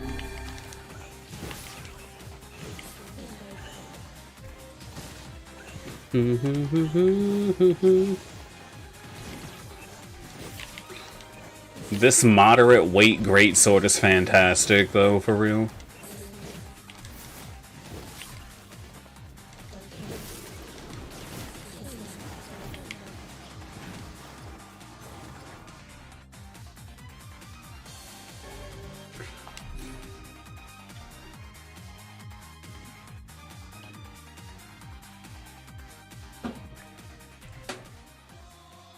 Soldiers of Salt calling forth white death. They are legion.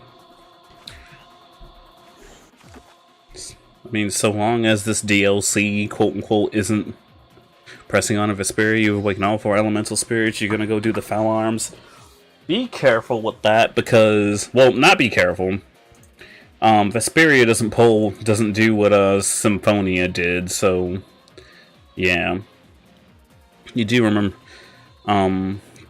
Would you like to know how the foul arms work? I will only let you know if you say so.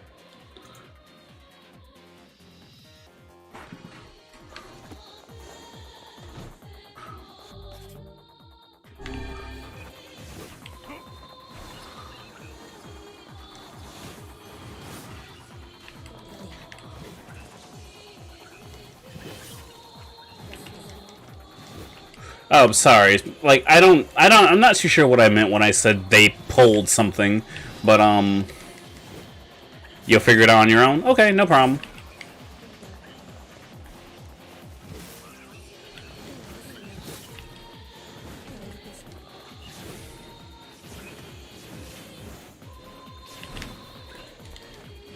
The 4E is a gate that gives it... 4 gates that gives a weapon, got it.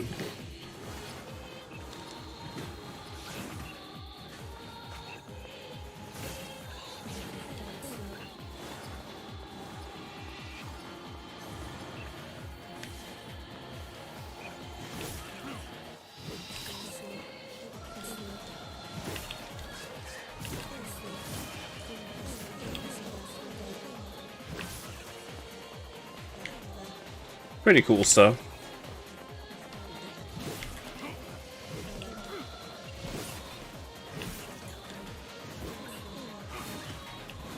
The 3 gates, got it.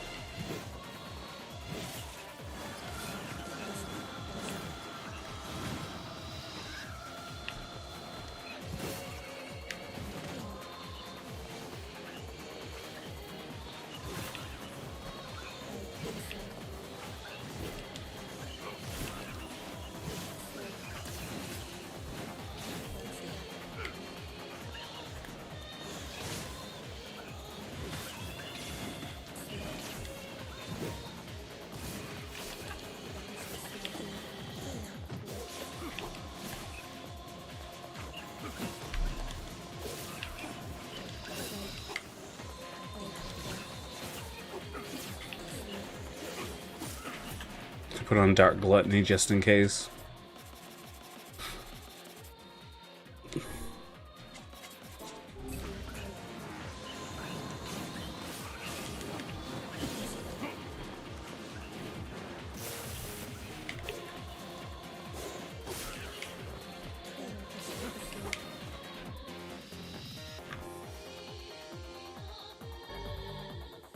One-handed sword, fool's embrace.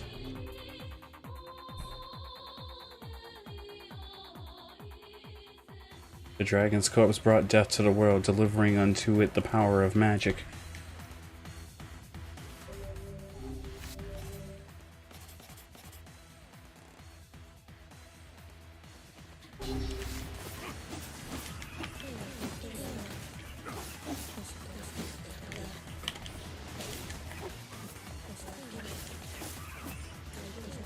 This music.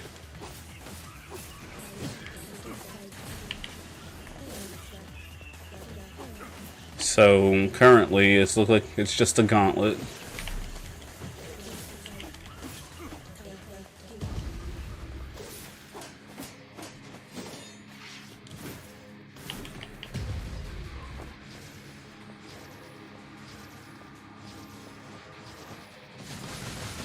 Checking the outfits. Oh, do I already have it?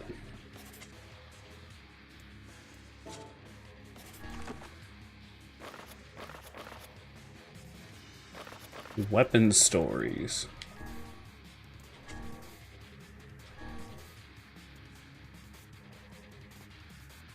Cool.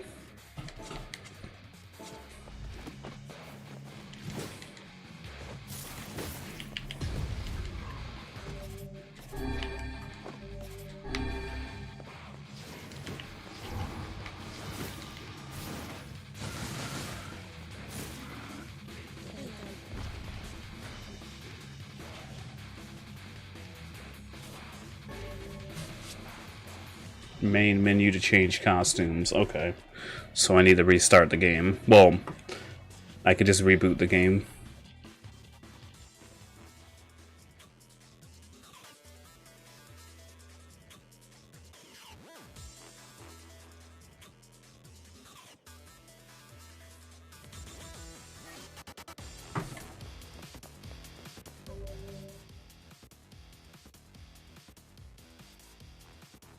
I suppose one thing I can do later on down the road, I can jack my coworker's copy of Automaton.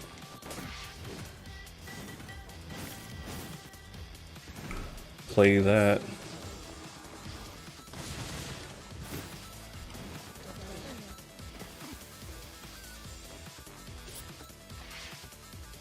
Oh, it's a DLC thing. Oh, shit. I'm gonna break my game then.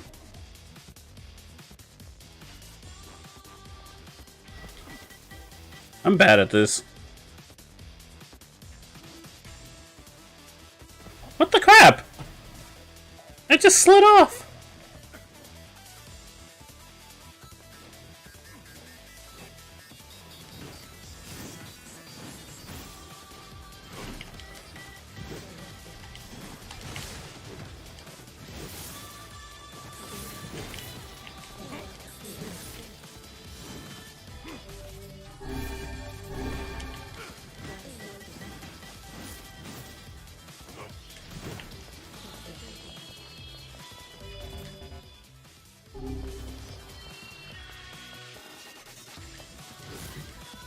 He's like, yes, yes.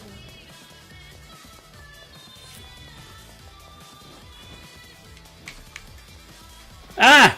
Damn it! Who knows what I can do nowadays?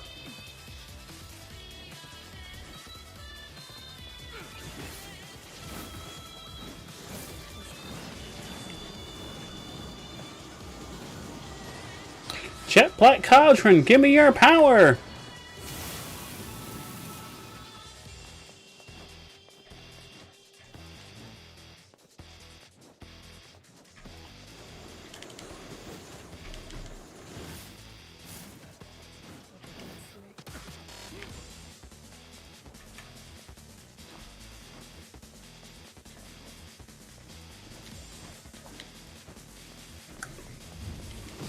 Ah!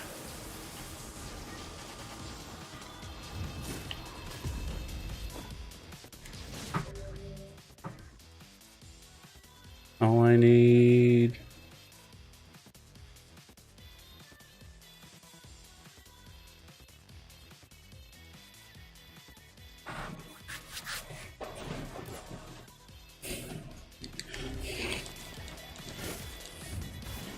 Ah!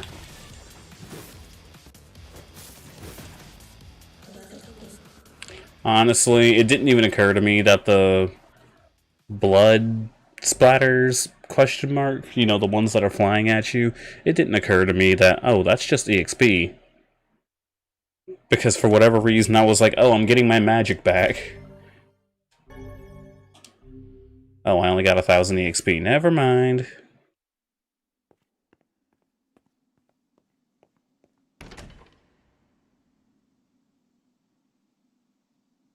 One gate, two gate.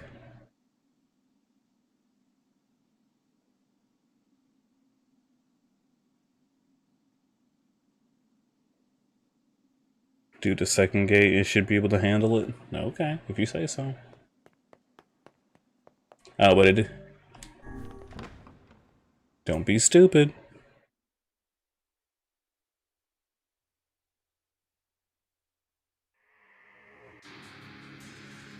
The second one will give the samurai outfit and the DLC greatsword. Oh, so that's why. You just want... Oh, that's why. Oh, come on! We got this rule shit again. It's a good thing I do a ton of damage, otherwise... No dodging now. Oh, the rule changes as I play. That's even more annoying.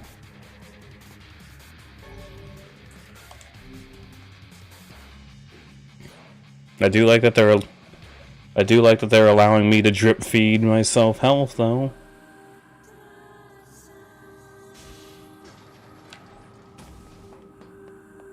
The world of machines.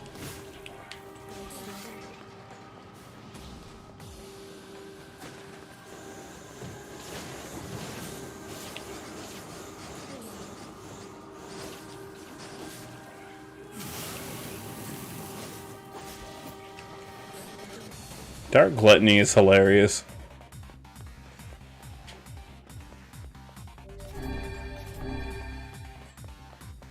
Check out the weapon. Oh shit, that's right. What was it? The two layers, the two-handed thing they gave me, right?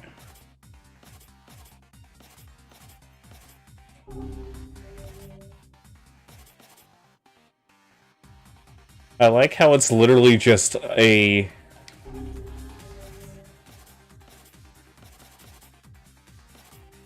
Ancient Overlord? Oh, yeah. That definitely not Soul Eater. Yeah, Fool's Embrace. That definitely not shoot, what is it called? Not Nightmare,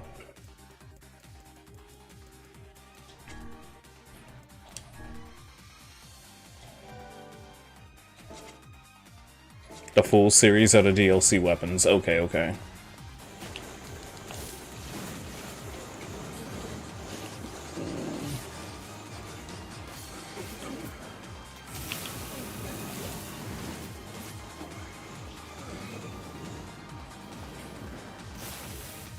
I would have liked damage numbers. Next.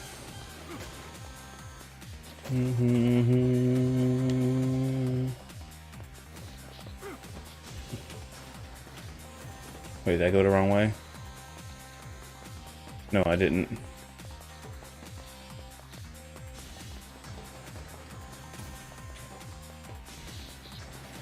Next.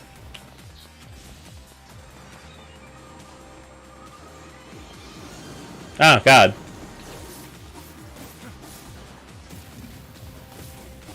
Aim at the wall. Good stuff, good stuff. It seems we have been shut in. Oh no, we've been shut in. Whatever will we do?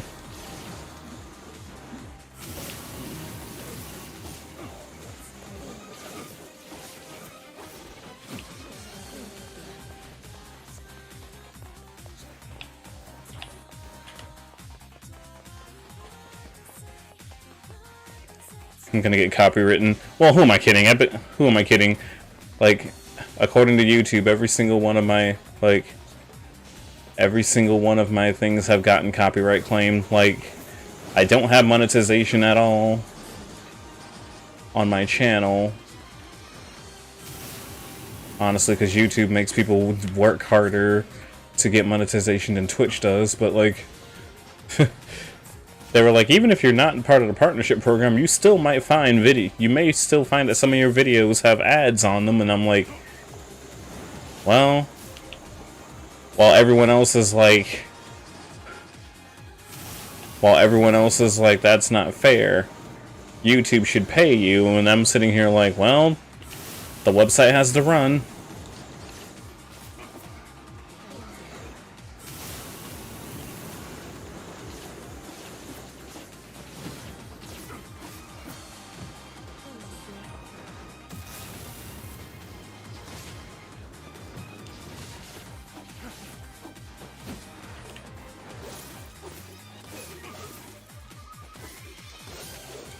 Okay, so different... Come on, where's the big one? Oh, never mind. This music is a banger, though. The song of man has been drowned out, in its place the scream of something inhuman.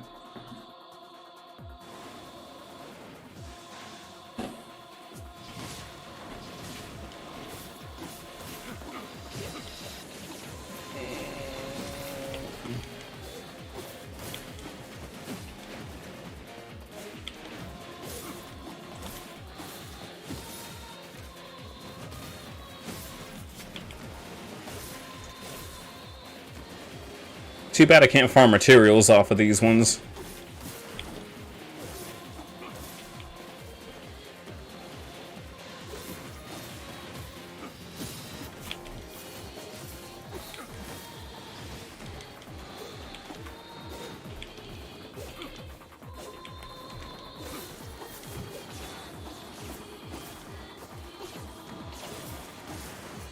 Okay, so... They started buffing their enemies so that I can't just absorb their bullets anymore. Like a bunch of bitches.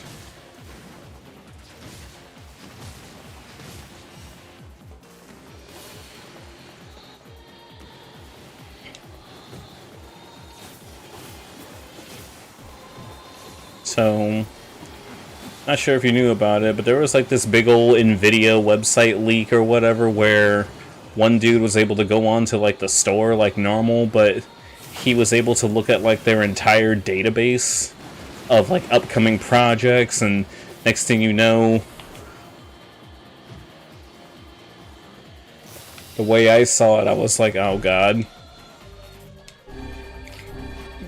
It's a definite leaking type situation, so more than likely it's not real.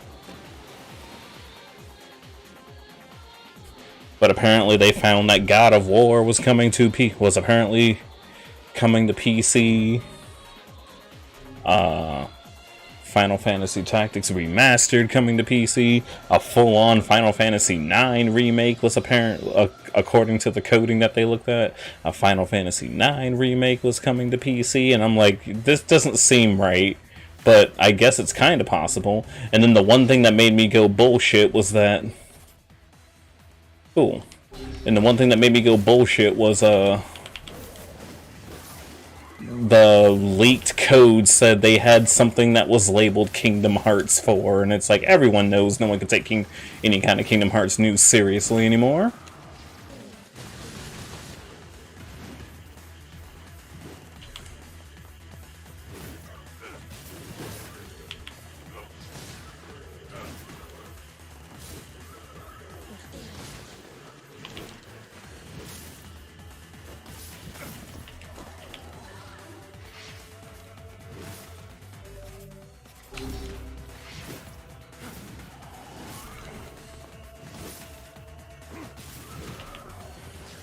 Because we all know for a fact if a new Kingdom Hearts game came out, it would be called, like, Kingdom Hearts 7.2, My Heart Shall Go On, or some shit. And, like, they would not officially release anything called Kingdom Hearts 4, at least for another 15 years. You know.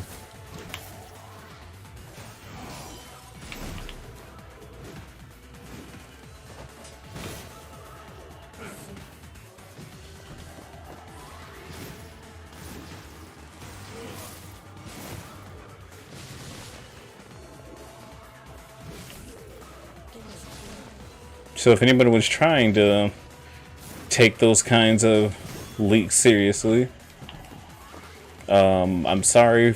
I am sorry for you being overly hyped over something that...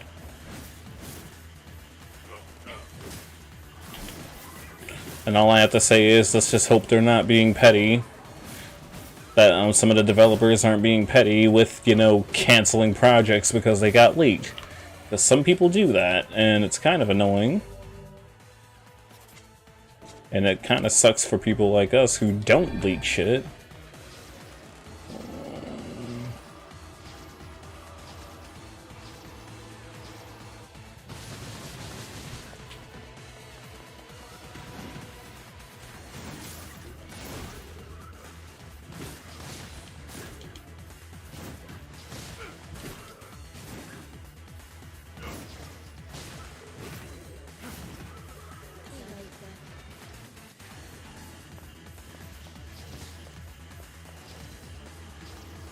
But whatever.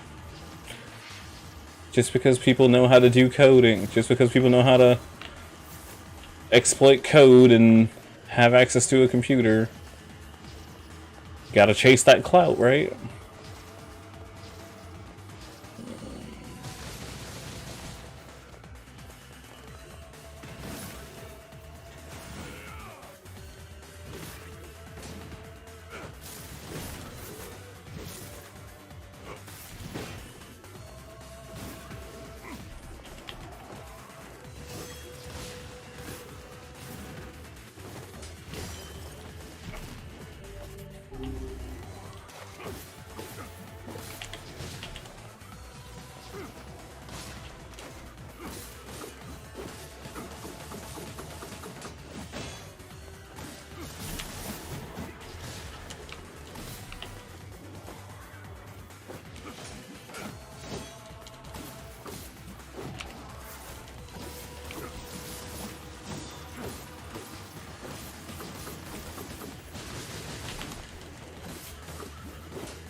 Come on now.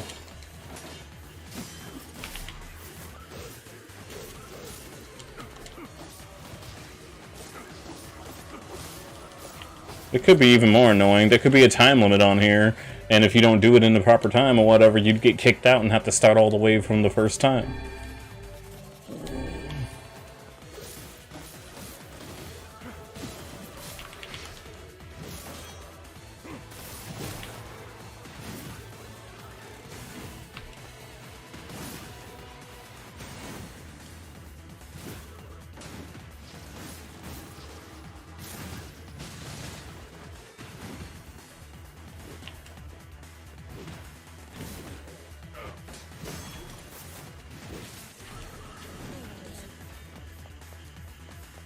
Oh.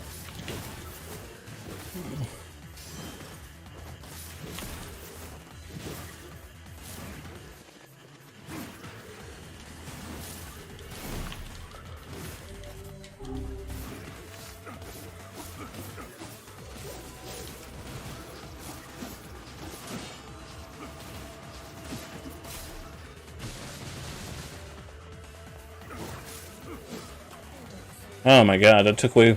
I feel like that took longer than I should have. I need to get good.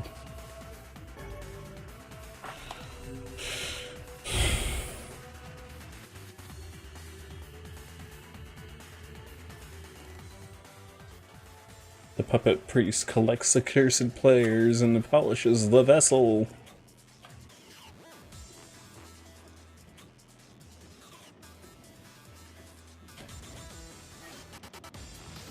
Are you serious?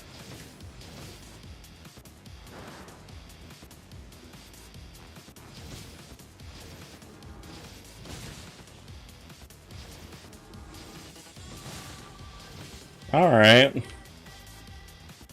Don't know if I'm about it or not, but...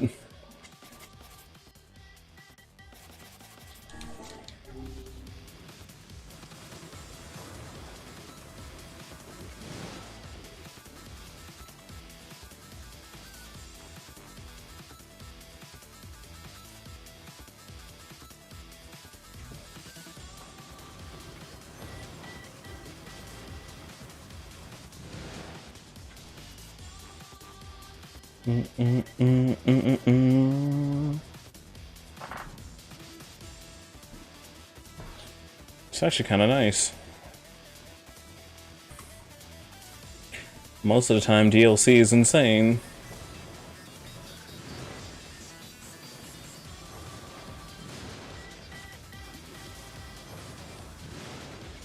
Be like, alright, Weiss, it's all up to you, buddy.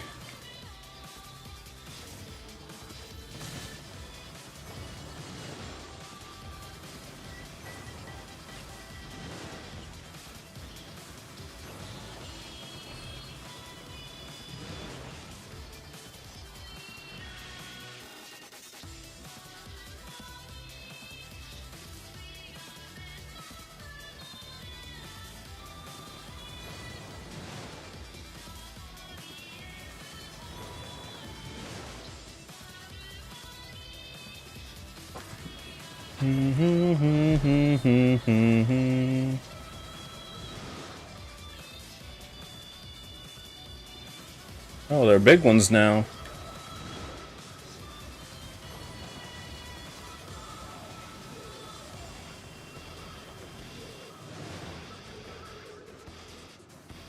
And we have a boar.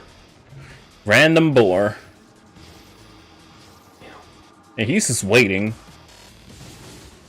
And now he's dead.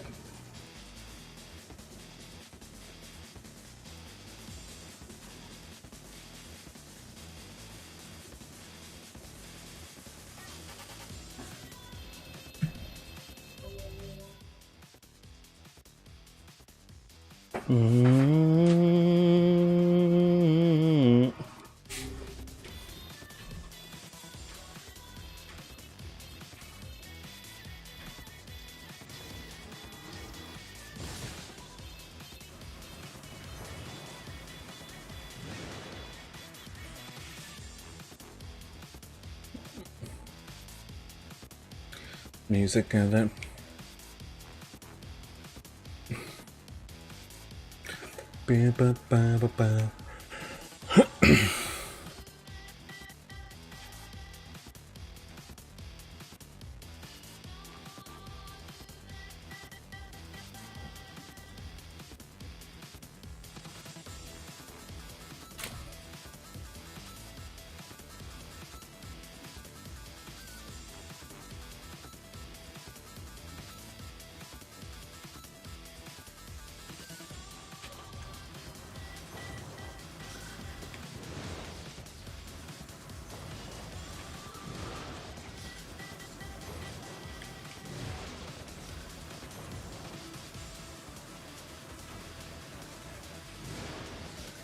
darkness. The power of darkness is truly a sight to behold.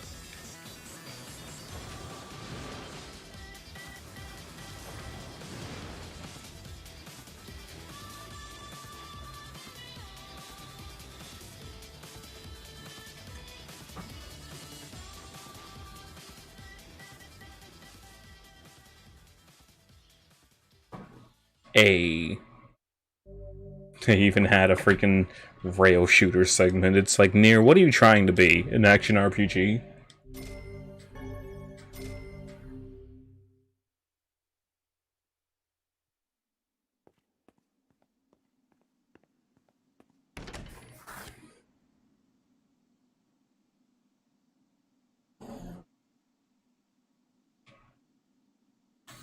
Okay, I'll have to come back.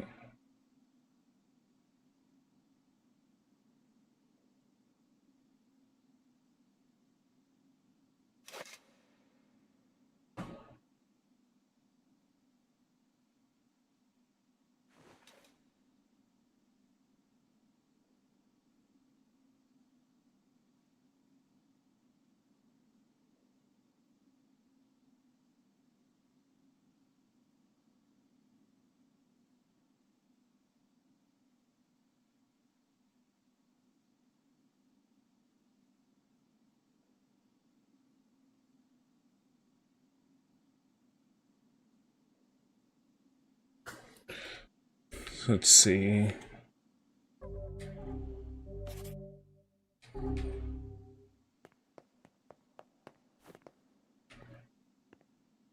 wonder how crazy this could be. Can I leave and come back, or will I have to do all 3 of them again?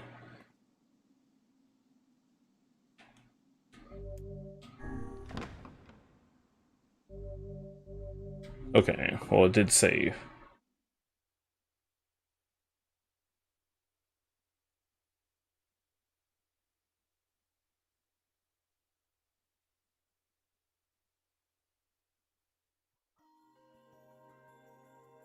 My word.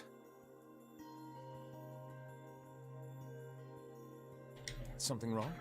I feel as if I've just awoken from a most unpleasant dream. I know what you mean. That happens to me whenever I read it. It's like, so what do you remember exactly? Well... It's like, so what do you remember exactly? Well, when I read this book, I suddenly imagine lots of crazy things happening. Shades going all over the place.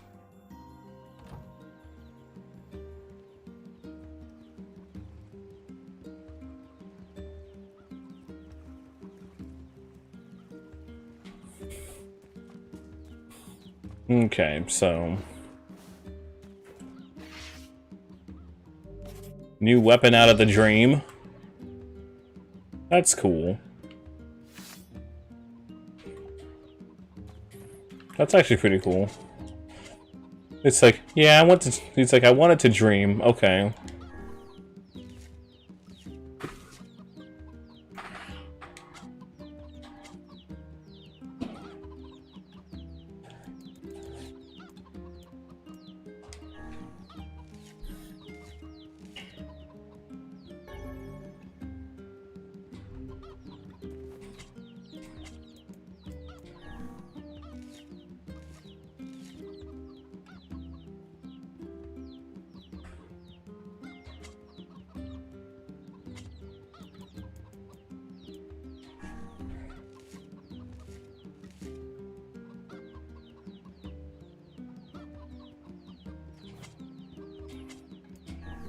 Hmm.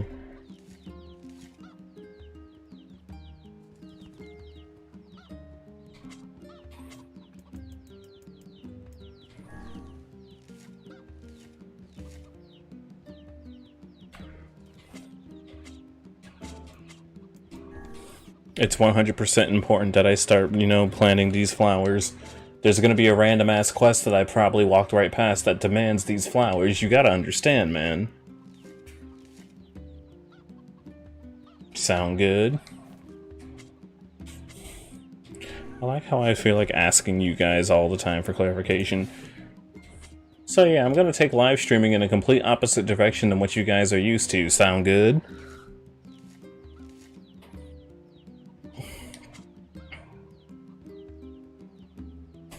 Can you imagine?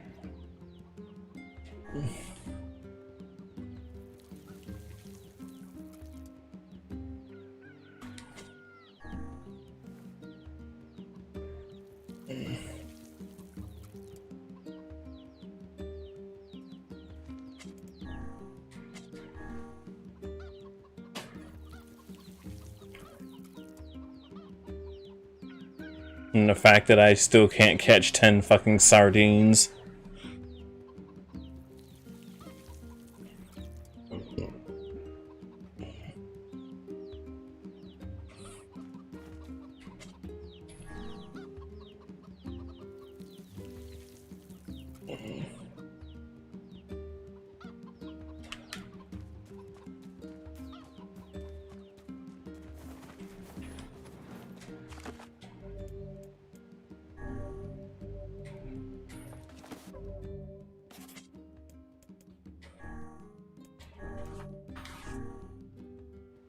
You will lose any unsaved progress if you return now. Yep, okay. Then I'm sitting. Wardrobe. I like how the appearance of the boy outfit. Kabuki. Magic orbs.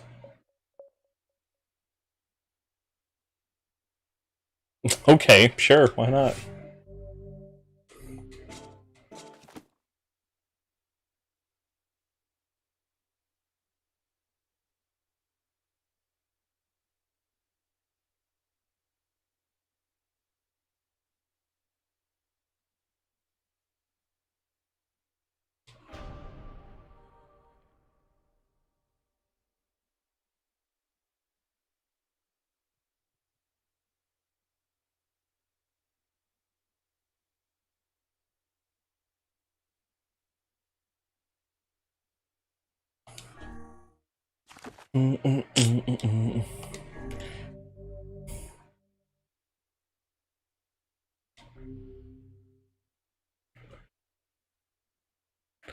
Well, all I have to say is this.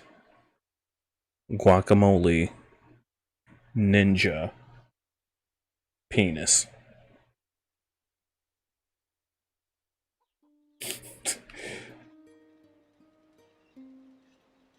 Oh wow, it even comes with hair dye. Alright. I'm about it. Hey. Oh, I kind of pretty. Oh, and Yeah. sorry about. You don't let a meal and let a meal and. All right. Fear the next card, fate.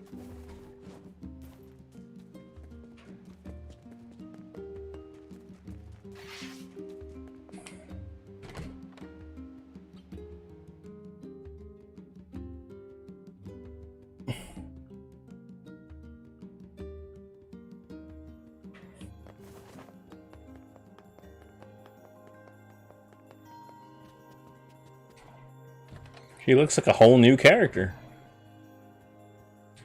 Popola? Oh. Look, Stop. yeah, but neither did you. You're just trying to protect the villager. It's very kind of you to say so.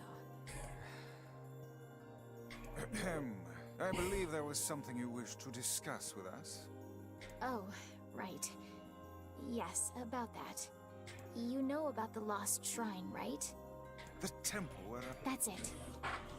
But, Yeah, it took a lot longer. I also asked the ferryman that should... thanks. I feel like I'm... All right. And for the love of everything. This is only going to be annoying because I'm going to have to do the stupid... Wait, no, I only had to go through the tree bullshit. Wait. Sorry, the whole entire tree village bullshit you only had to deal with as a kid, and... Clearly...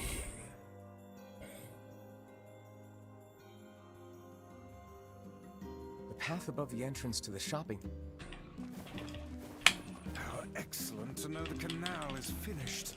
Hopefully this puts our days of running all over behind us. The faster we can move, the faster we can save Yona. Save who now? Let's use it as often as we need. How funny would it have been if Wise said, save who now? The village fountain is starting. I would speculate. That's my guess too. Sure, why not?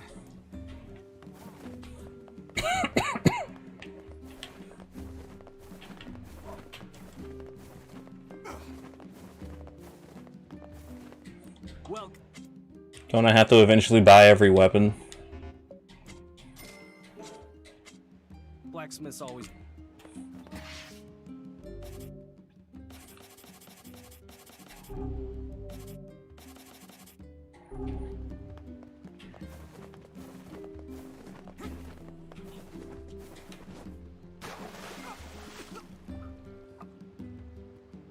Suddenly there are no invisible walls. Everything in working order. Yeah, Vice. I'm good. Your health is diminished. Do be more careful next time. Your health is diminished. He was like, what are you even talking about? Oh, it's not for you, it's the person, it's for the person on the other side of the screen.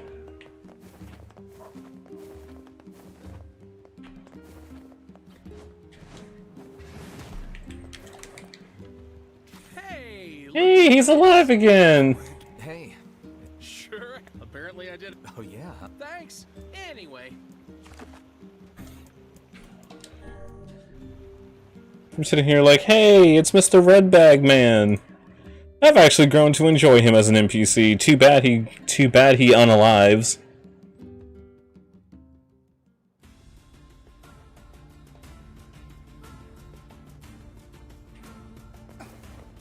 Let's see. You know what? It kinda suits Kaine like that, I guess. And I'm sorry, Emil, there's just no saving you.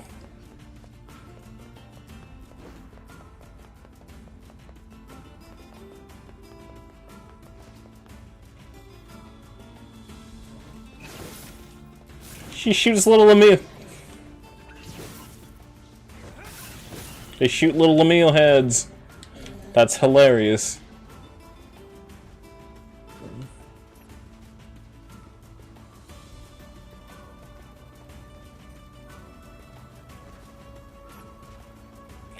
Meanwhile, you got Kaine doing her Naruto run.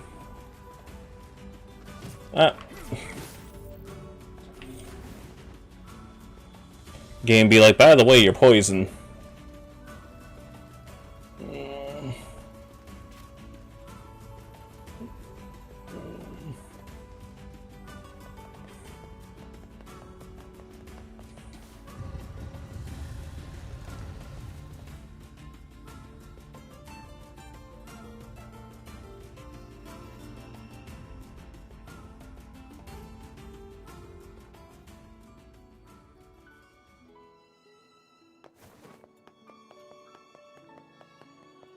Oh yeah, I still have to find her freaking moon seeds, and I don't know how to get those unless maybe I have to go to some completely different town. Hey. What do you need? 10 titanium alloys. All right. I got what you need. I'll let him know. Oh, cool! I already. Oh, would you look at that? I already had it. It's a good thing I spent. It's a good thing I wasted so much time running around in that machine parts and totally not being lost. I absolutely got what I needed. 100%. I know what I'm doing, because I am a gamer.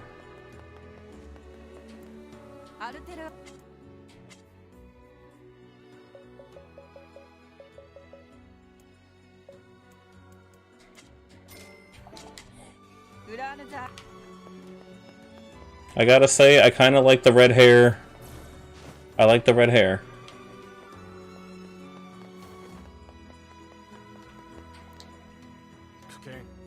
What kind of work?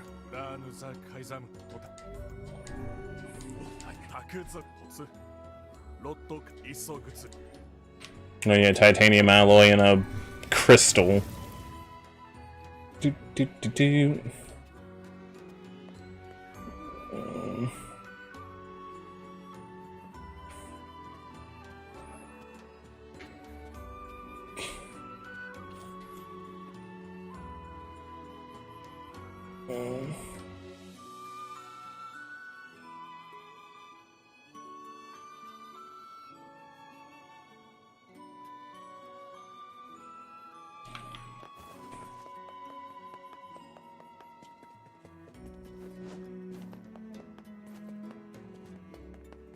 Run around the town.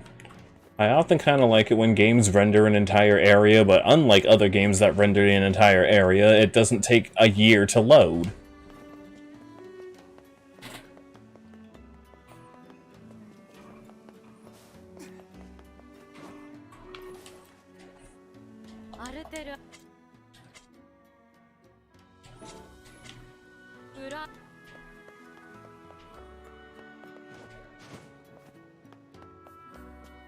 Honestly, though, these little options and everything you should definitely be able to change in game, but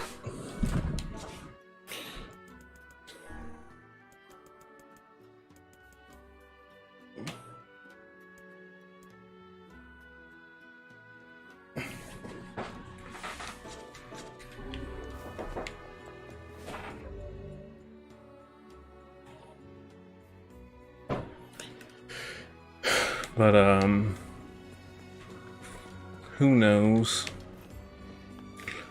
Your health is diminished.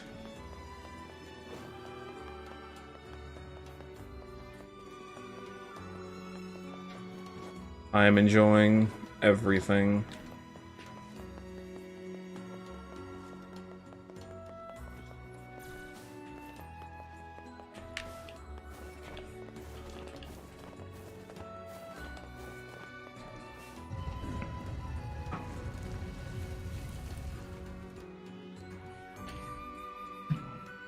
I always enjoy it when games just let you complete a quest outright if you're able to.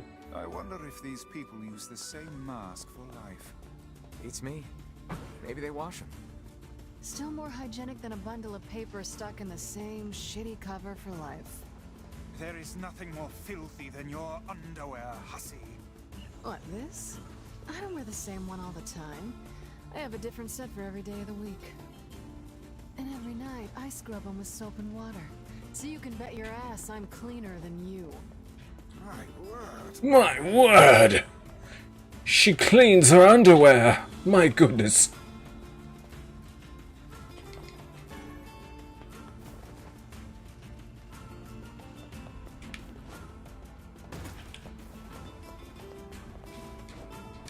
Oh, there.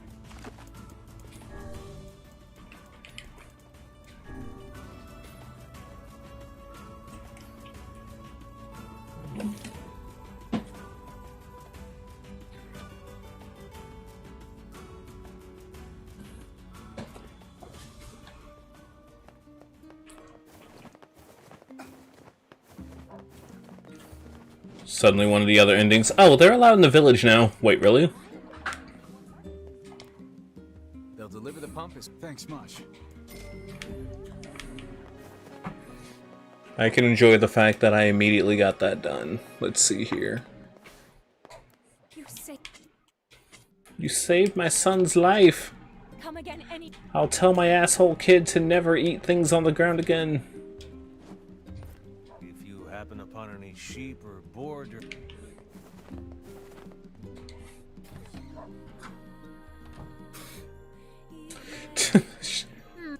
Which job should I give you first? Got a job from Seafront if you aren't too busy. I wrote down the... Oh yeah, I never did finish that one. Which job should I give you first? A facade resident is looking... Okay, I see what's going on. Oh. Which job should I give you? Come back when... I see what this is. She tells you where they are, where the quest is. She doesn't actually give you the quest herself. That's kind of dumb. That's kind of dumb, actually, in my opinion. Not gonna lie. It's kind of dumb. Like, I get it, but it's kind of dumb.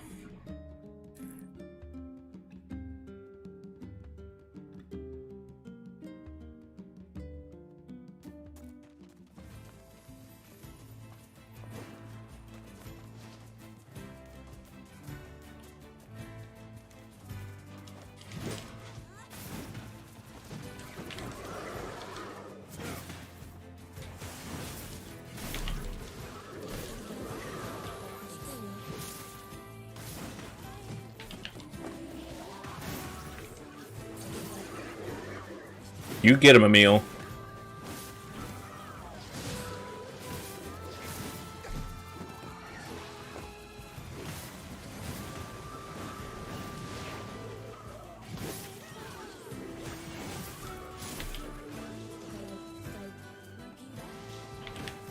I never did go back to Emil's house after I finished it. Sorry, my bad. Scared the shit out of me. Oh boy.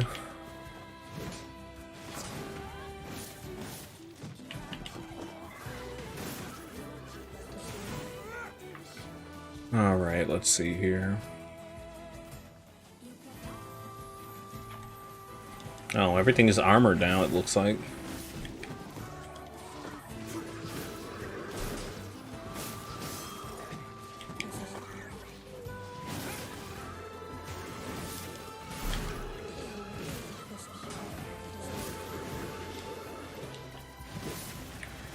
Alrighty, let's see there.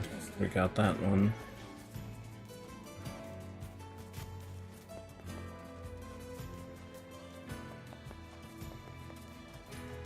Is it gonna do the whole gray filter thing again? Yep.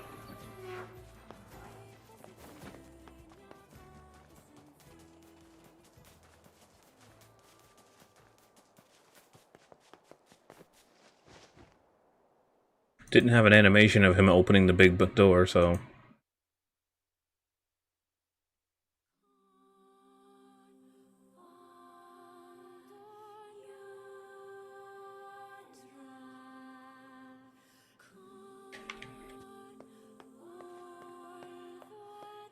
I'm just like, back into the Spencer Mansion we go. Not really sure why I'm even here.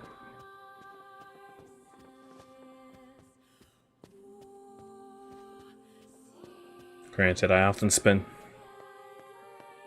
often waste time when I do any game, really.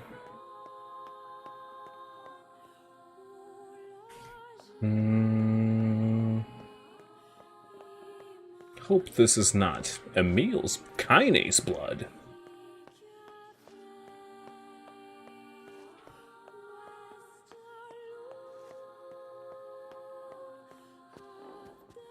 Right, we have to go down into this door, and then we have to walk through because there's no other way.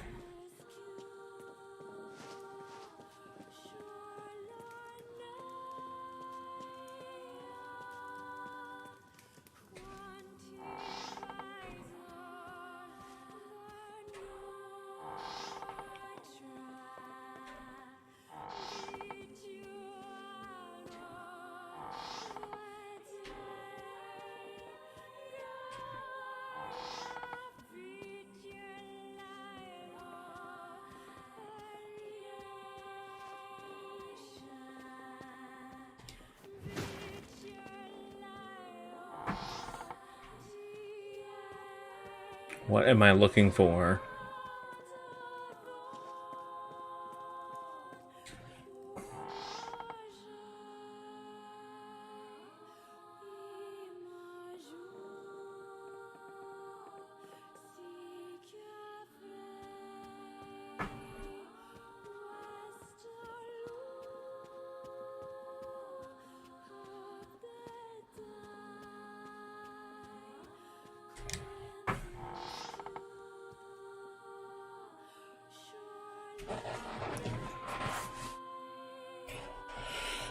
I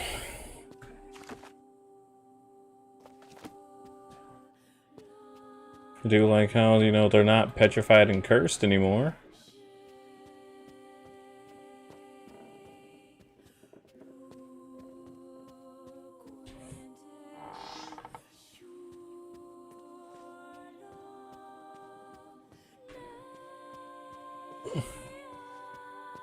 I have no idea what I'm doing.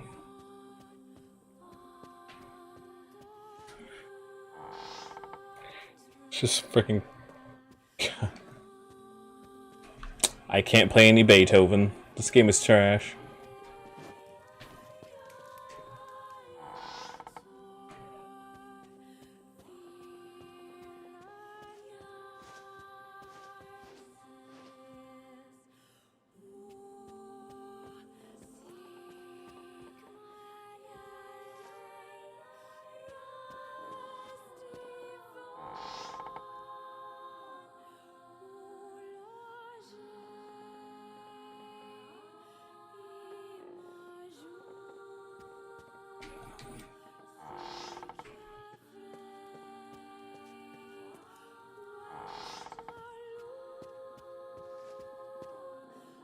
I believe they call them trains.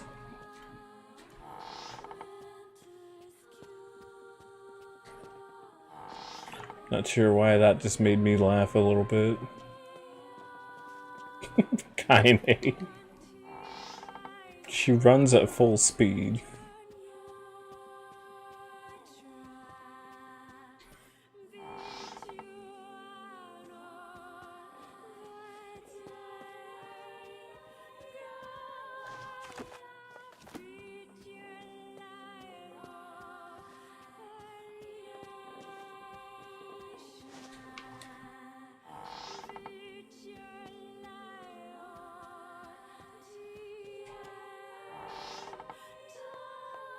Am I able to just farm? Oh my god, I can just farm if I really needed to.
Allow me to get lost.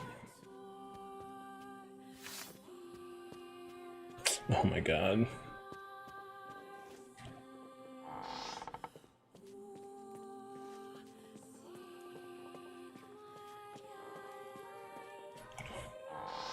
So you literally only come back here to go in that dungeon area if you really feel like you need to. That's it.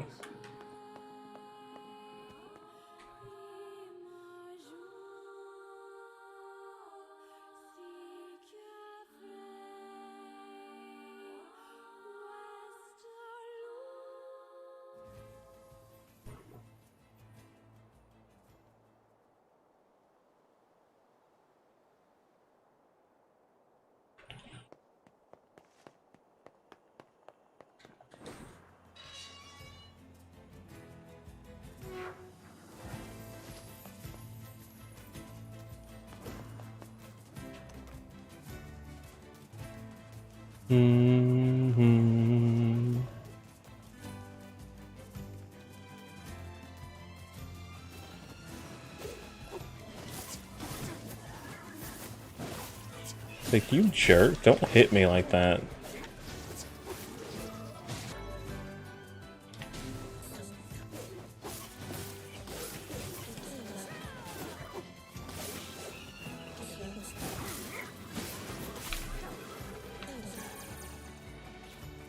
Good job, Emil.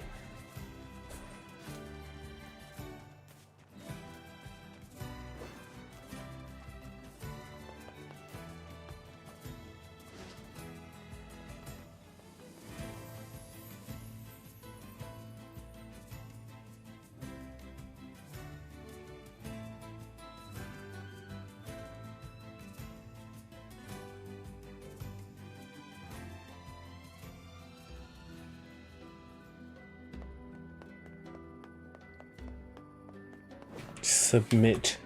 You've already lost. Where did that enormous ship be? There's not much left.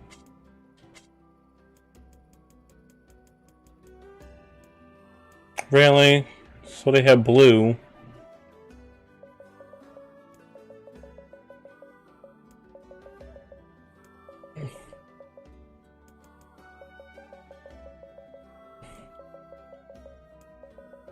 Because they want 10 pink ones.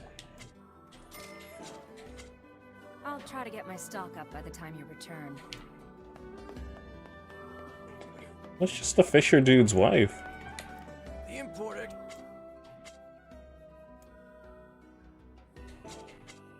You tell. Hi there.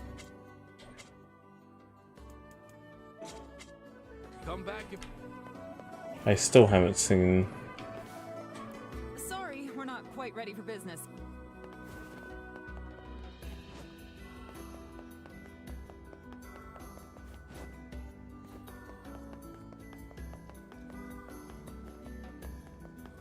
Why do I feel like different messages and everything like that could have made it so that Red Sash guy doesn't die?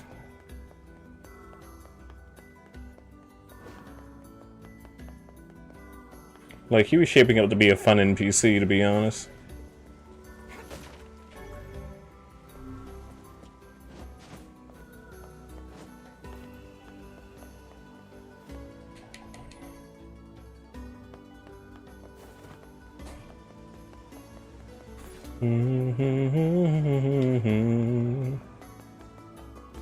If anything I can tell,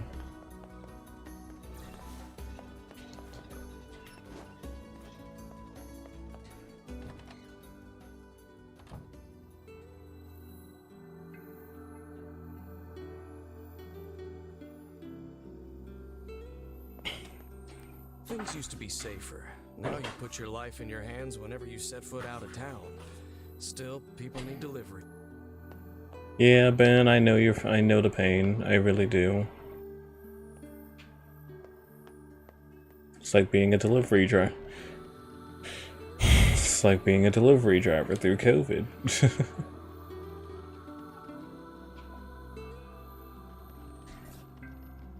Oh shit.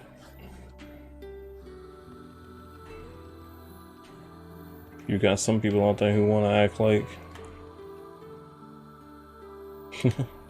there were people out there outright who were saying at some point that it was selfish to keep where. Oh my god, I already messed this up.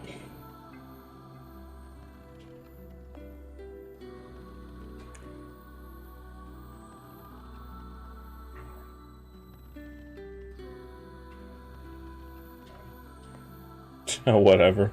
I already got the Black Pearl from here.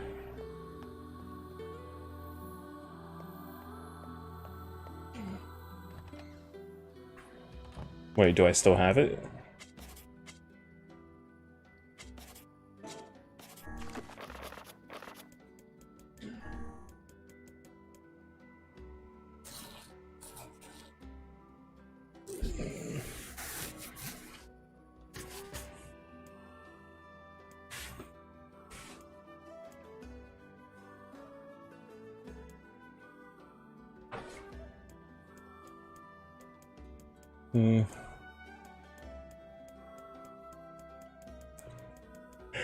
Oh well.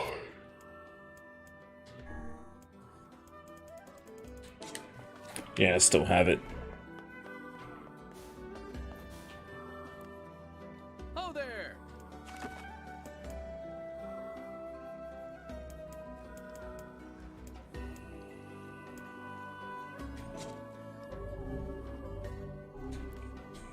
Oh there. Off we go.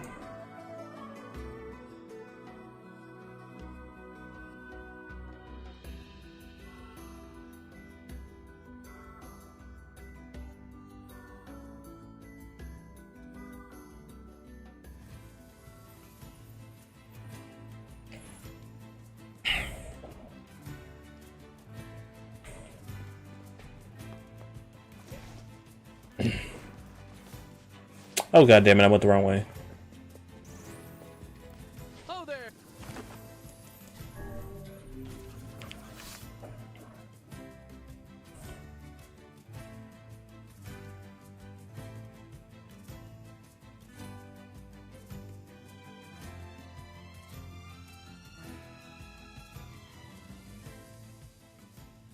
The lost shrine's up ahead, just past this cave. As well as the shadow. Let us make haste. And this is where I learn about the 4 pieces.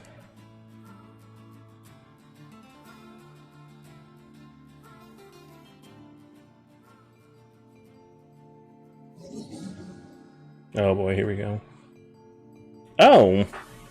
Shadow!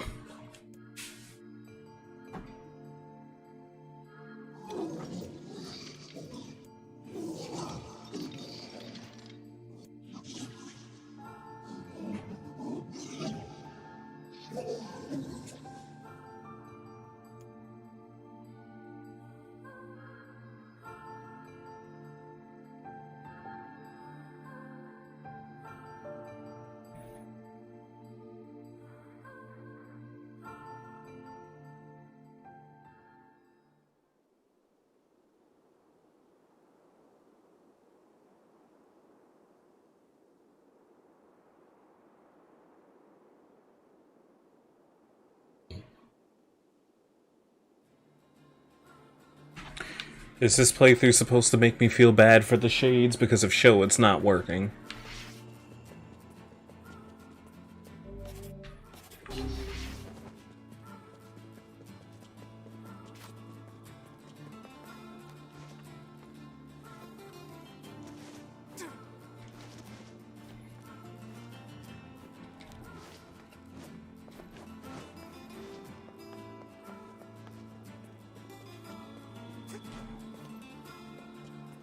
Had to find a back way into the freaking Lost Shrine. Like, what makes you think?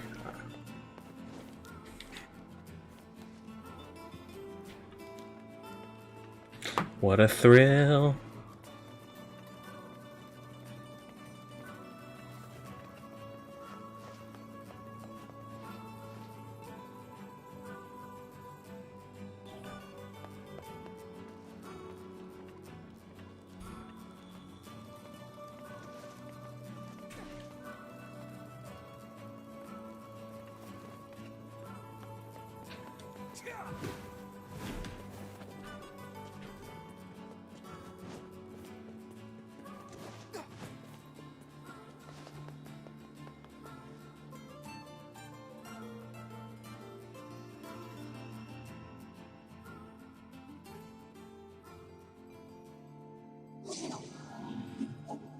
Stop bothering me. Memory Vice has been taken away. Hansel is dead. There's no reason for me to exist anymore. My life is over. Just leave me alone.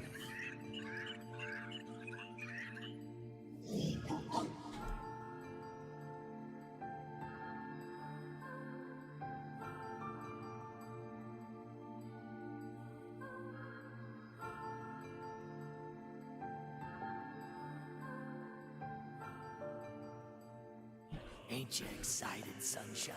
We finally get to bathe in blood. Oh hey! We can hear her shade now.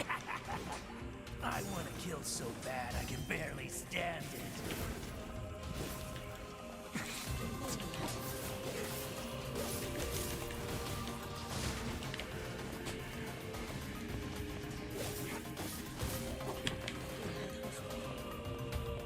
That's kind of funny.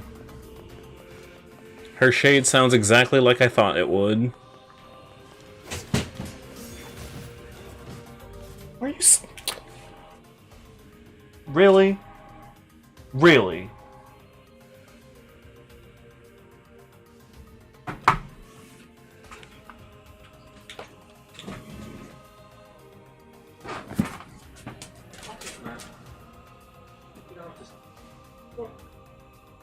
Oh no, I was just like, I just wanted to see, like, did he really knock it over? Yes, he did. Come on. That's asshole. Dog knocked over the fan, like, notice me.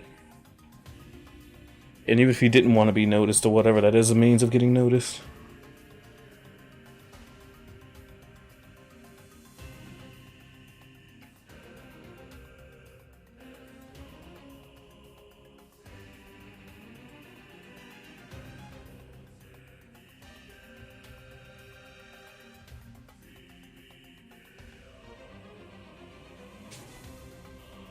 Alright, ah. All that being said, though, I appreciate you guys hanging out with me, though.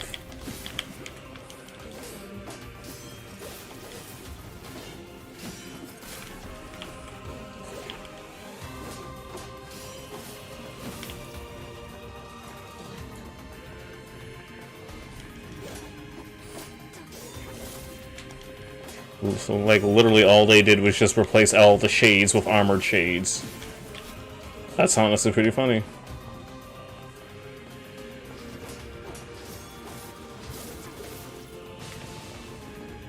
I mean, that is quite a ways to,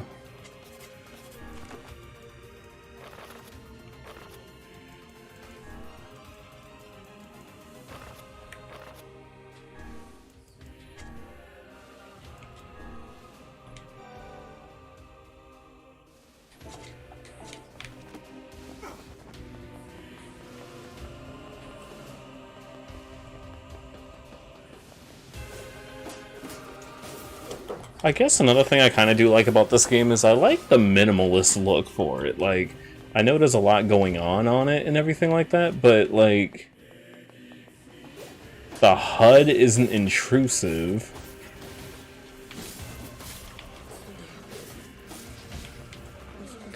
It's like the HUD isn't super intrusive or anything like that, and it doesn't, like, take away from the overall, like, atmosphere? Question mark?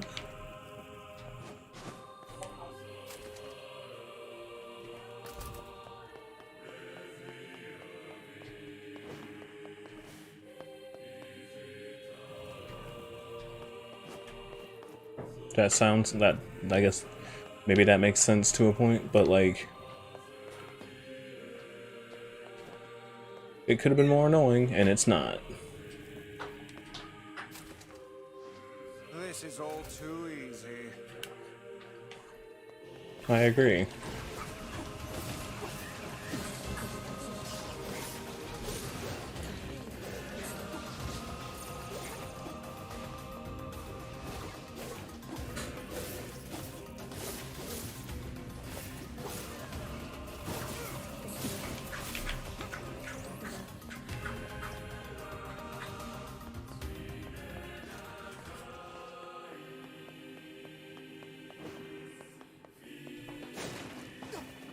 So now we can hear what the shades say and how they feel and not give a damn because they are violent.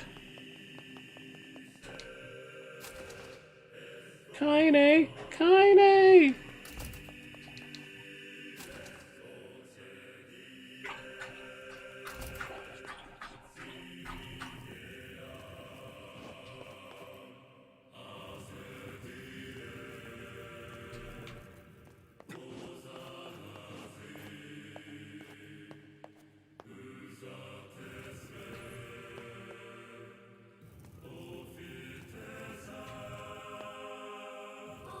And all I need...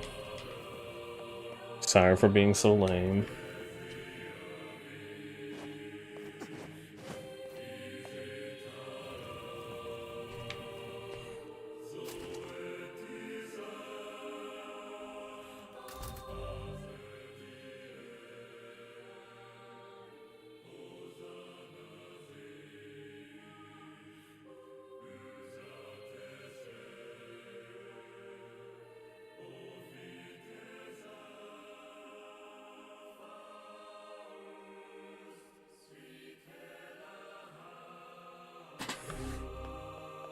Do you have AAA batteries? A triple... Oh, I do actually. Because I thought I was getting like 40 batteries, and then they only sent me like 20 AA's and 20 AAA's. There you go. Because that's definitely not what it was advertised as on Amazon, but it works. My trash can's over here.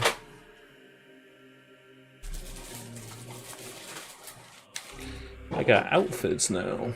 It's like, congratulations, you beat one story. You've been authorized to dress up.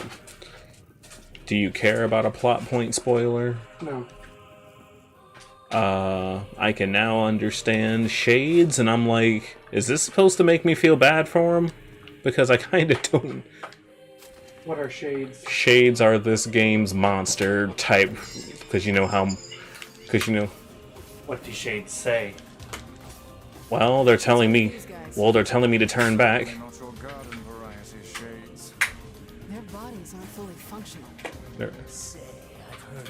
Also, Kaine Shade apparently talks to her all the damn time, but in the first playthrough you couldn't understand it, so you had no idea what was going on. And Kaine would say random shit, and it's like, I don't know who you're talking to, lady, but whatever. Oh, but she was talking to her shade the whole time. I mean, it was just simple shit like, shut the fuck up, don't talk to me, blah blah blah, out of nowhere. And it's like, okay, calm down. Oh, Kaine was saying that to her shade? Yeah, her shade. What a rude ass bitch. Well, cause... Hey, Sierra Jackson, how you doing?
Kaine, Emil, look, from now on, I'm going to sleep outside with you. Put this back on real quick. I can't accept that you aren't allowed in the village. It's stupid. I also want to see her jump over that cat. Oh no, she just respawned. Yeah, they just respawn.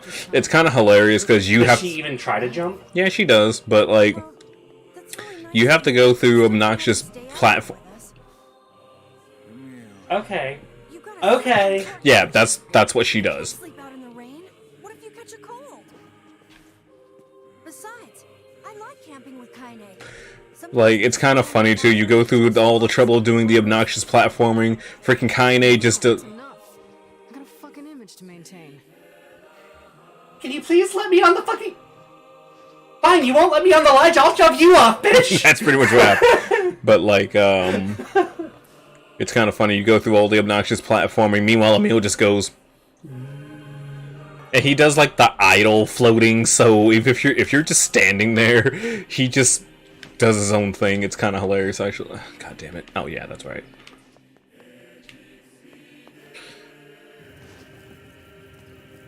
And then there's Kaine. Based on the little bit of story that I read, like, yes, everybody knows how to fight a shade. They're just obnoxious, but all I can really say is, oh look, it's another Square Enix fantasy game where the fantasy monsters are shadows of some kind. It's like, Square Enix, you can do... Did you waste all of your actual monster budget on Final Fantasy? All the monsters don't have to be definitely not heartless in every other game you make.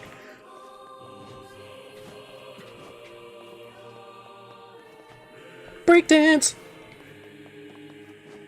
So you have to save to change the outfits, you can't just go to a menu? No, it's an older it's an older game with an update, but at the same time it's stupid. An older game. Yeah. So you have it's something you have to change from the menu.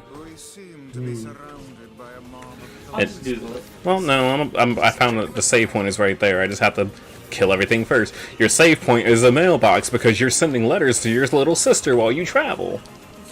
And if you try... I was wondering why it wouldn't let me save. It was because there was an enemy off screen, like, around a corner I couldn't freaking see. And, yeah, it was just camping out there, and then the dude yells at me, "This is no time to be sending letters." I'm like, can you relax?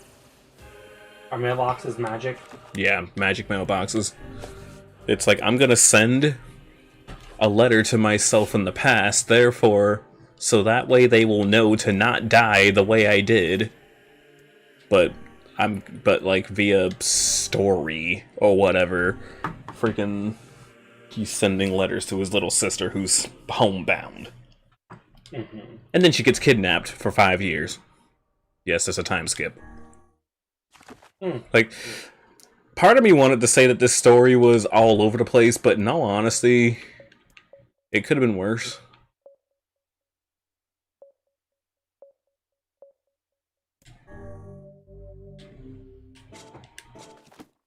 Why aren't you doing the Emil orbs? Don't you want to see fucking Majora's Mask moons? That's honest. Holy shit, that's what it is, isn't it? Mm-hmm.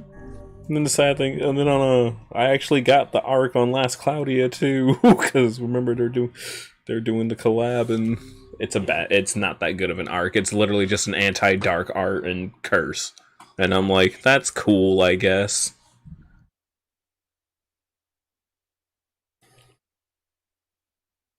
So I can't remember what character it was, but Housemail, they introduce basically accessories that you can equip. They literally did not bother with her. Emil looks hilarious though, but yeah.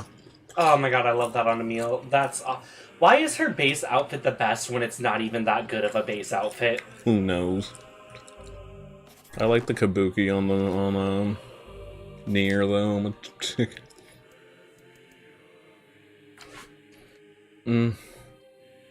I guess they wanted to keep with the theme of what she wears, but really? Dobby, you're complaining just because you're gay. No, I think it's a stupid outfit. I feel like I have to say that a lot. Well, I say that a lot even though no one else is saying it, mostly because I think it's funny. Anyway, they released a character who had resistance to everything, but took like 10 times damage from one element. So he took 10 times damage from the element his element was naturally weak to, but he nullified all other elements. But he also gave himself, just for existing, bleed stacks of the element he was weak to. But then the arc accessory that released with him absorbs that element. That's hilarious. Yeah. So Hausma has literally created a unit that is completely immune to all damage except for neutral, if you have that arc. Well, hey there, Mr. Main Character. Do you want to be able to do something? Well, hey there, Mr. Main Character. Do you want to be able to do something? And oh, you're using the other 5 neutral units in the game.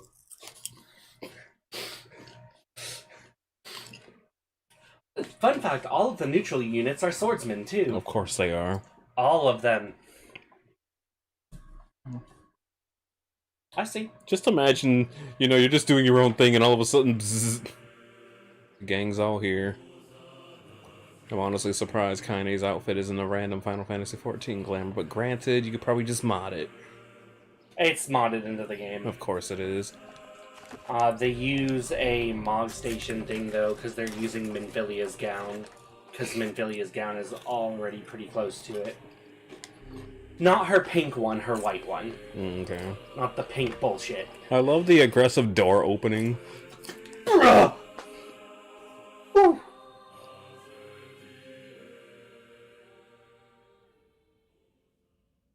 When I was here at the beginning of the game 5 years ago, I killed your brother. Hansel and Gretel? Yeah. Except I only just now... And the only reason why I knew their name is because Bloodwulf told it to me. But, like... They're a staple in the Nier games. Oh, really? Yeah. What's going on? There's dozens of them!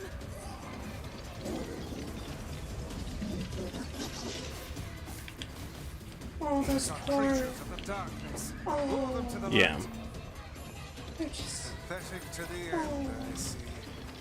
Aim for that statue. It's the leader.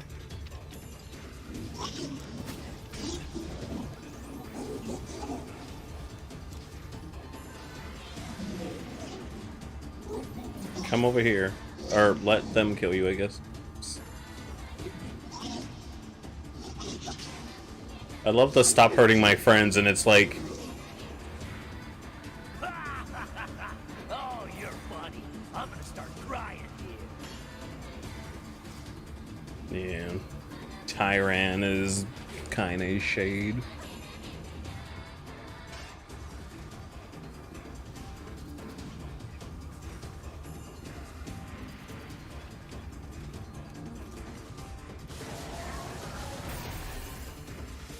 Well, damn.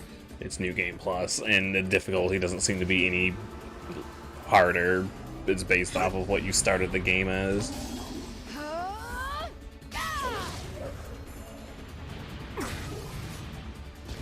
They're just trying to live their damn lives. Felled the beast. Y'all assholes.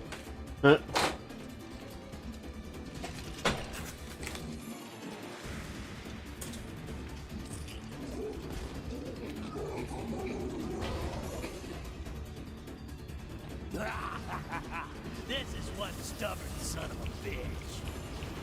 Damn it, damn it, damn it! Hey there, Sunshine. You ain't feeling bad for this week, are ya? Ain't no turning back now. You gotta lust for blood. Embrace the slaughter. All we know is the thrill of battle. Ain't that right, Kaine? It's like I said before, I was like... This is absolutely what I thought her shade would sound like, too.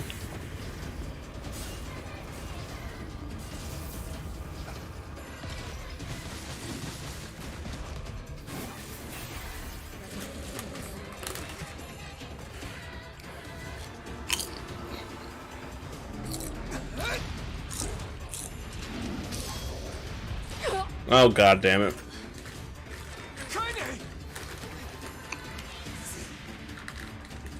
hilarious amount of blood.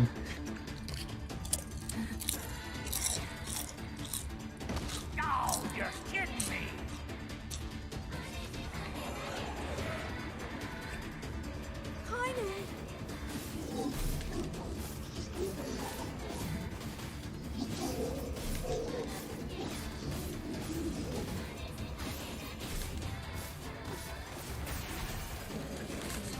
It's like you stabbed my lady friend in the chest.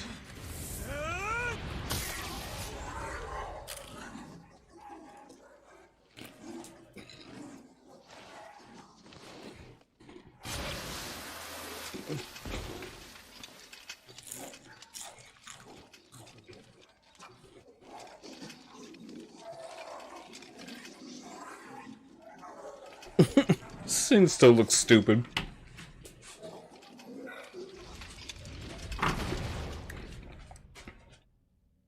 I'm gonna stand here and look pretty because I know I'm a pretty Square Enix boy. Kaine! Are you alright? Kaine! I fear there is little we can do for her. No! Kaine! Not Kaine!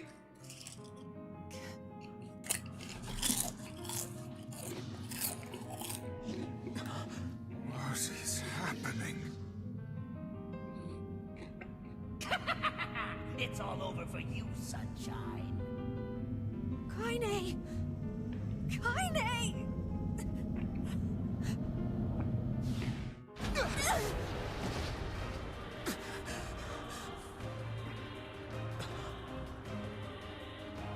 It's so dumb.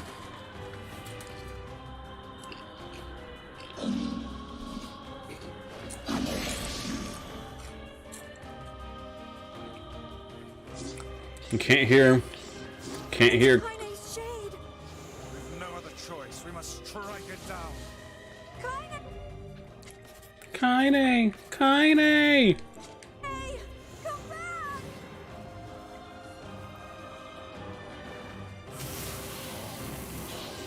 Damn! Now, pin her down.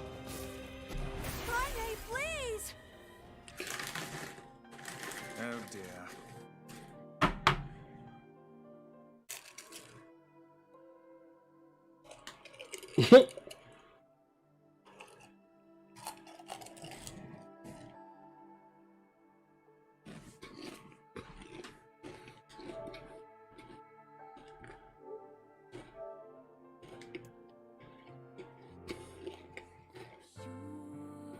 Kaine!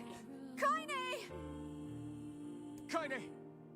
Everyone scream Kaine's name in her right in her fucking ear. That definitely will get her to wake up. I couldn't hold it back. I can't be with... We're always going to be together, Kaine. If you transform again, we'll just stop it again. As many times as it takes. Yeah. I don't care how tough it is. We're gonna get you back. Yeah. I'm sleeping outside because I'm with you, Kaine. I'm able to ignore my appearance and keep going because of you. I'm weak, and I'm sad, and I'm lonely. But you make me strong. You're my friend, and I need you. So don't you dare leave me.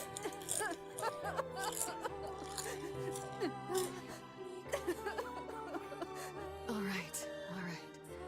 Stop crying.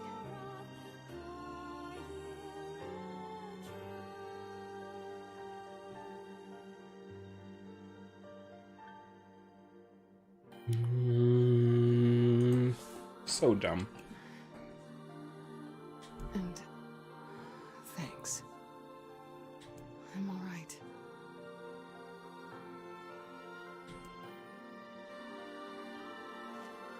So what exactly happened? Oh, we killed her, Shade. No, you didn't.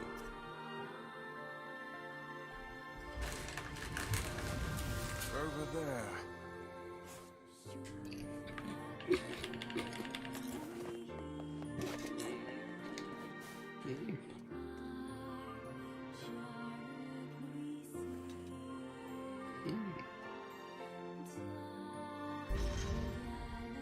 And It's me. how remarkably Let's go ask Popula. It's a cipher of some. Can you determine its meaning? I think this is the key to unlocking the Shadow Lord's castle. Here, take a look at this. I wrote down all the words I can understand. This fragment is called the Stone Guardian.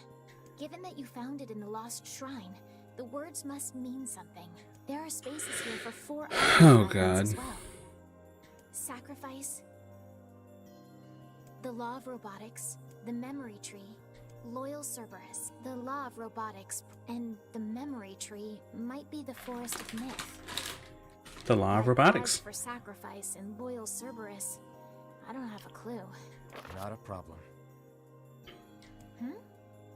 If we want to fill in the words, we just run around the world killing every big monster we find, right? Oh, splendid. By all means, let us undertake a murderous rampage.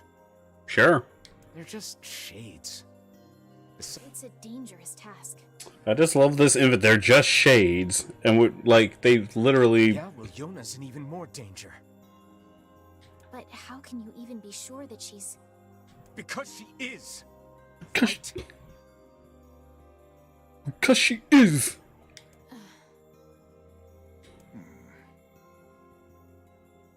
The junk heap in the Forest of Myth, yeah? Please be careful. Oh, and listen. About Kaine and Emil. The villagers know how much they've sacrificed, and they're thankful. It's just, I'll hurry them along the best I can. I'll try.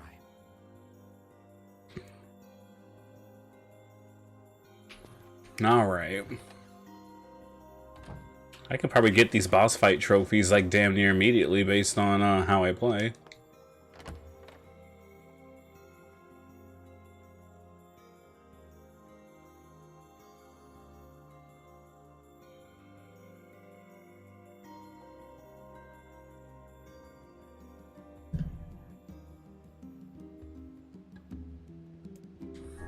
Popola said we... Perhaps we can...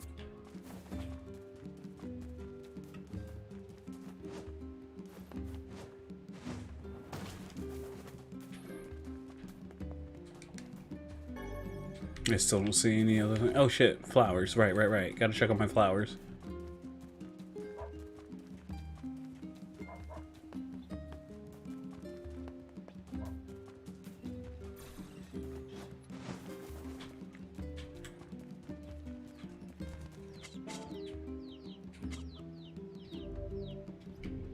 I love how the game like refuses to let you water them if they're like, don't you dare water these flowers even more than you need.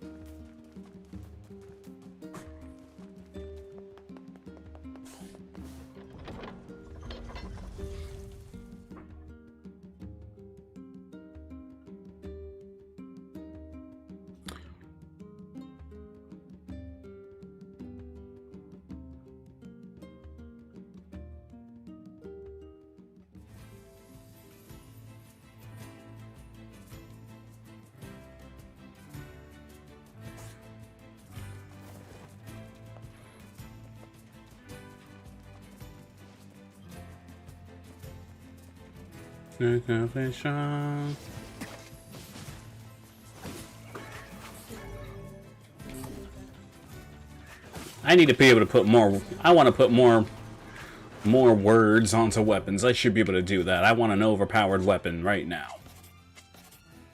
Well, I have plenty, but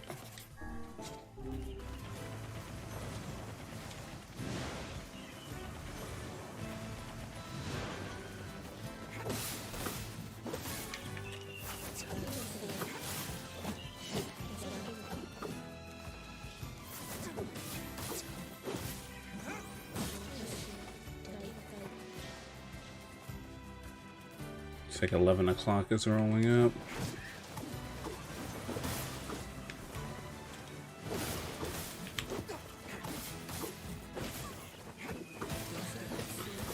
It's like I want to be overly dramatic and be like, I try to be a good streamer, I really do, but then at the same time it's like, do I?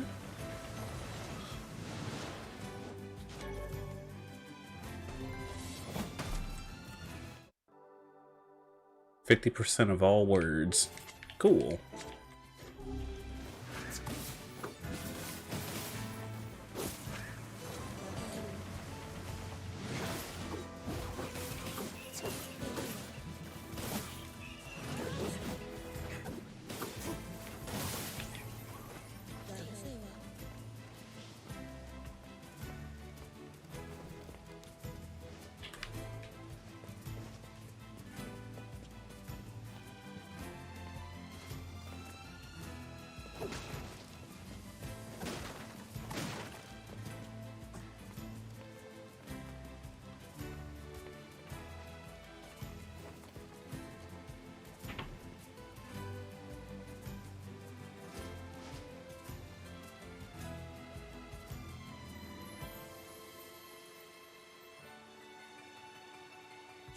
Let me see.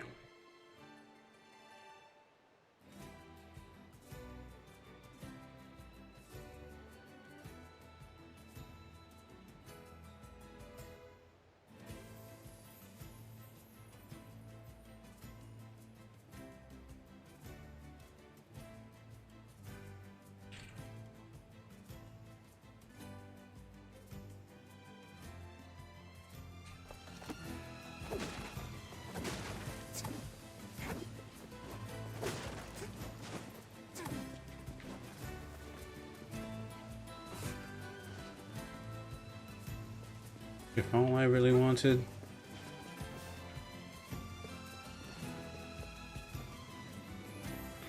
Well, then I guess I'm not entertaining.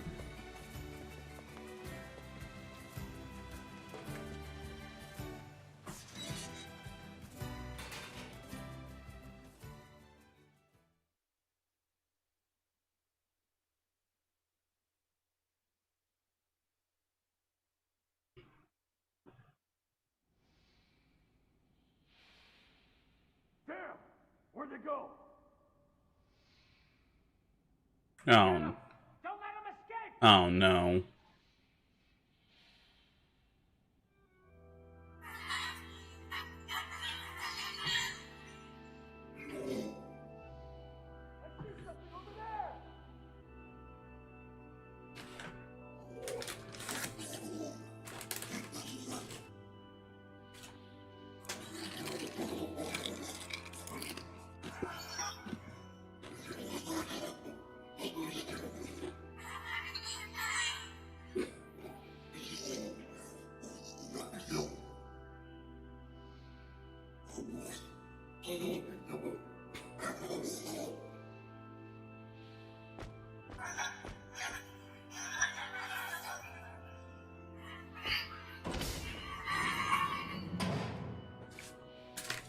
Here! They're in here!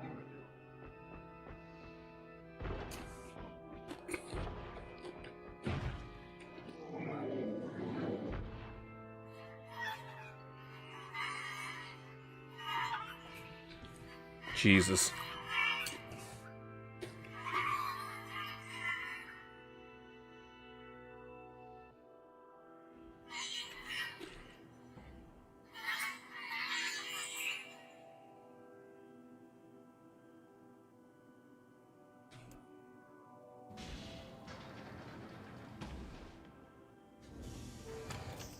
No.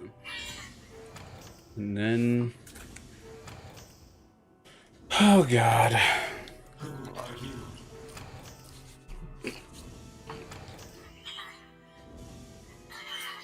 Khalil.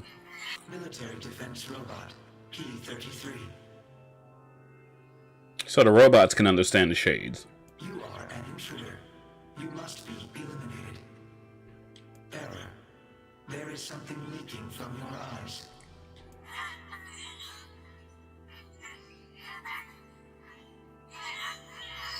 What is crying? Who is Mom?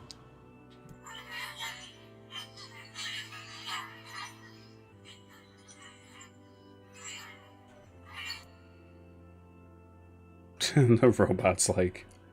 My creator is also dead. He perished hundreds of years ago. And this is how they get... And they're really bonding over that.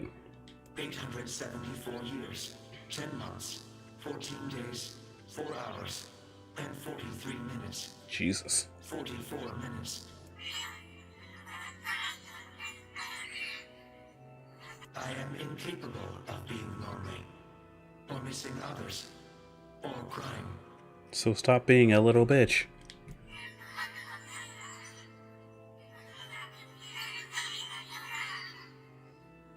You will die.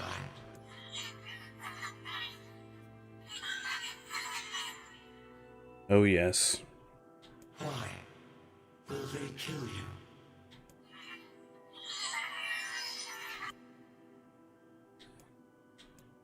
I will not permit the humans to kill Khalil. Oh, you're in for a warm, rude awakening. Military defense robot P-33 will protect you.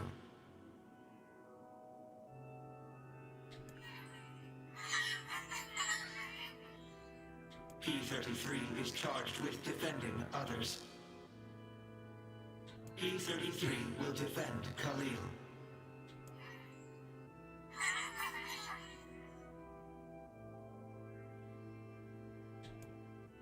BB.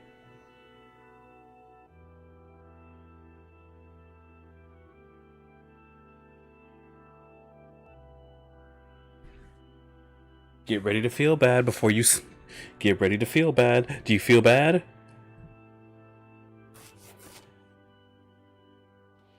Man, there's gotta be tons of machinery here. Yeah, but I don't know how much we can actually use.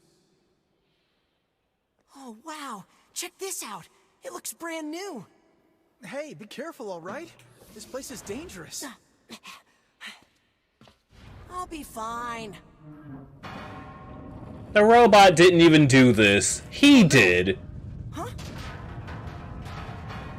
Look out! Huh? Okay, so looking at it now, it's like, yeah, the robot didn't kill him. He did. He technically did. Huh? The robot just happened to be there. Jacob? Oh god, this can't be happening. I'll be honest. Jacob! I don't know how I'm not too sure how I missed that the first time, but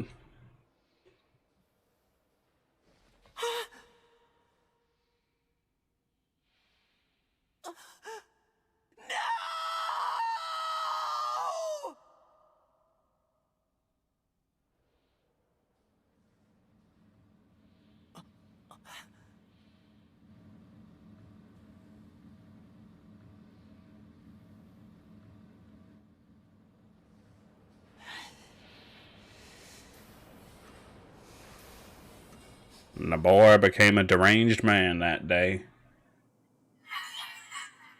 The noise of the intruders caused the structure to fail. They should have proceeded with more caution. One intruder has perished.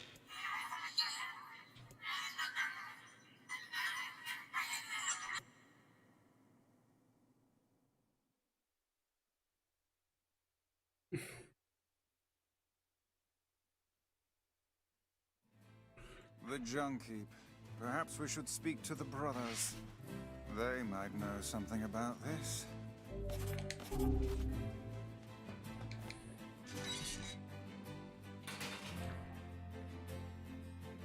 It's like now that you have all the extra contacts. Oh, hey there. It's been a while. You're the little one, aren't you? How fares your brother? My brother's been... Oh. It's okay. I need to ask you something. What is it? You heard any rumors about shades around here? Not the little ones. I'm looking for one that's unusually big and powerful. No, I haven't heard about anything like that. But I haven't really been with... All I want is to destroy robots. Just rip them up. Never mind then. Yeah. I recently got my... I thought... Don't we already have this weapon? They actually acknowledge it! Don't we already have this? These things happen the second time around. They're actually acknowledging it! Sword has seen better days. They're actually acknowledging it! Holy shit! Yeah, it's pretty beat. Can you repair it? I can repair any. If you'll fix... I'm gonna need some... Only the real big enemy. Also, here's the... I'm gonna need only the real. By the way, what can I help you with? I don't know why that's so funny to me, but it is. Like, I just love it when games actually acknowledge the bullshit.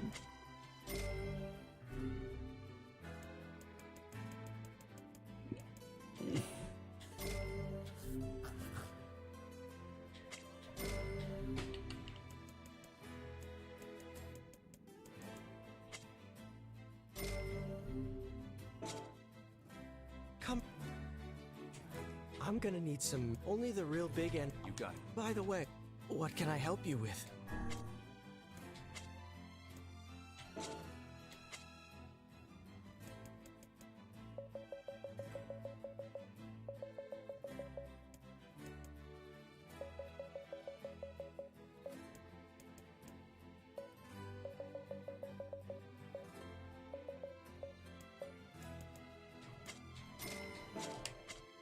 Come back soon. And that's how you do it.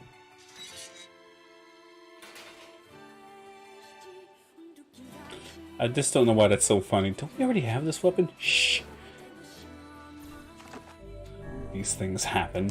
These things happen a second time around.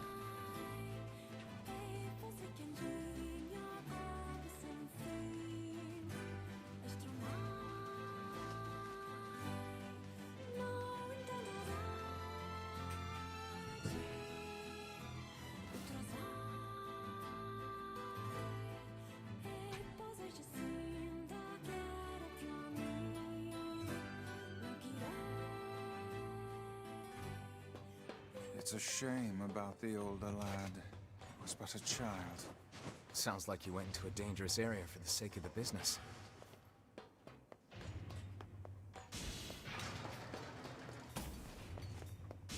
Time for the song again.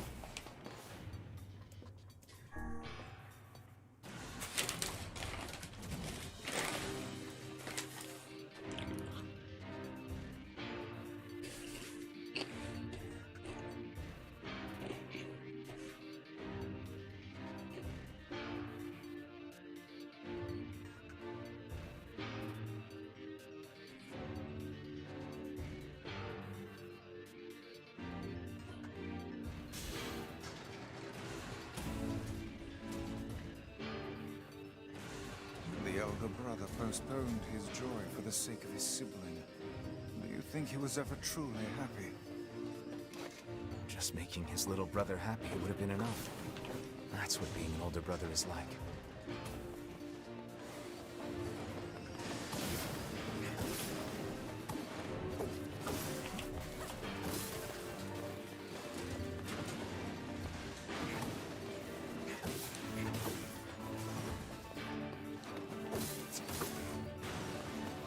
Yeah, they're absolutely like freaking shoving the narrative. Not all shades are violent, just the ones that happen to attack you constantly.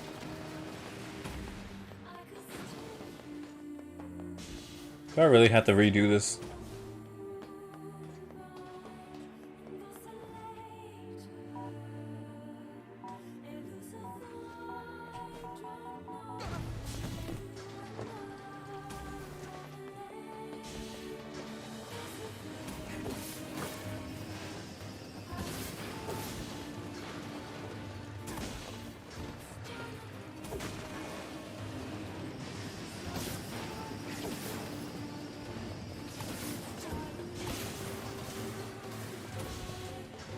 Just zoom on through.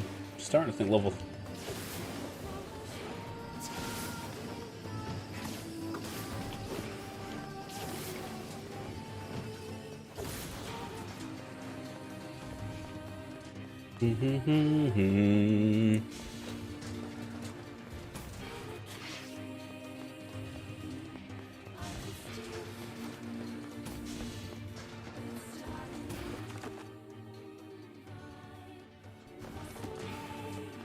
Because Square Enix can't make anything that's not darkness as the enemy.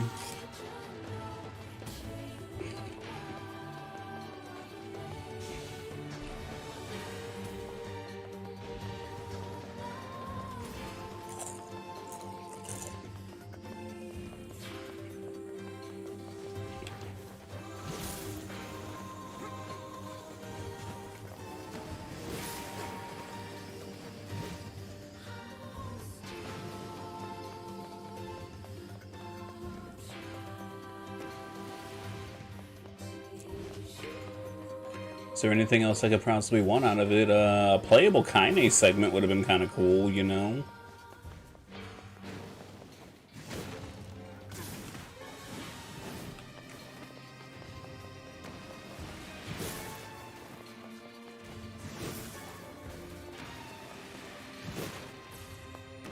Okay.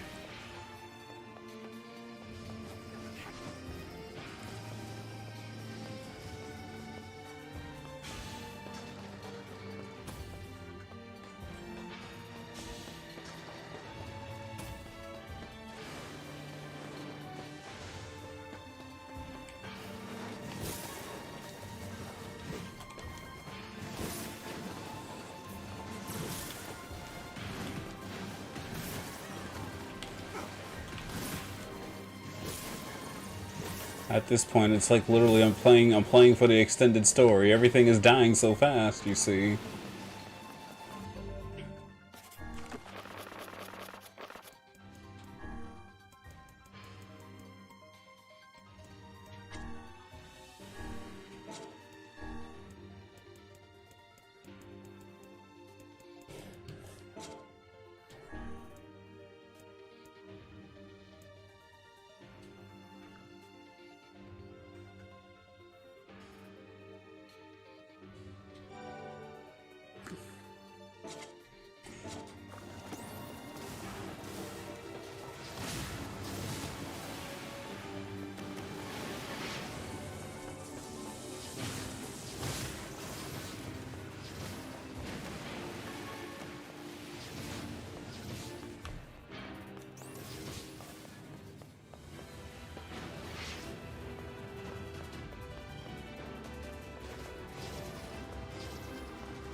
I mean, to a point, I feel like I'm speedrunning, but, like, it's not a given thing.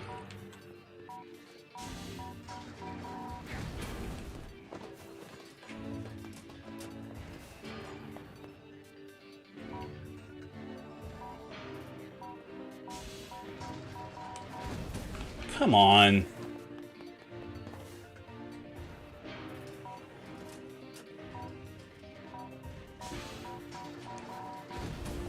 Are you serious right now?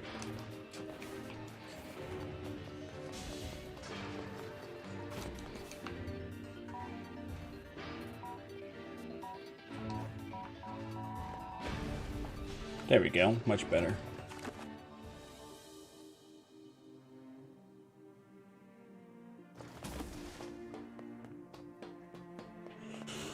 Move, Kaine, out of the way.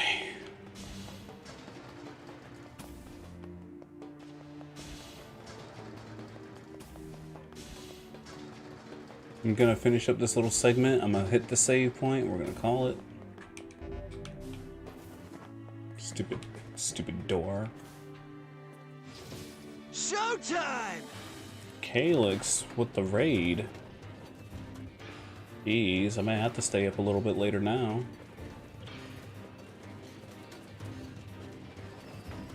Thanks for the raid, my guy. How you doing?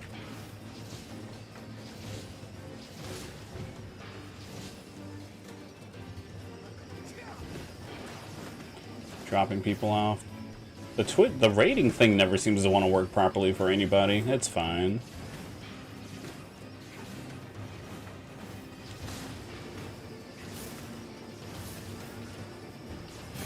The raid likes to improperly view things also, but like, again, it's the thought that counts. Appreciate you thinking of me. Well, hey, look at that. I finally leveled up.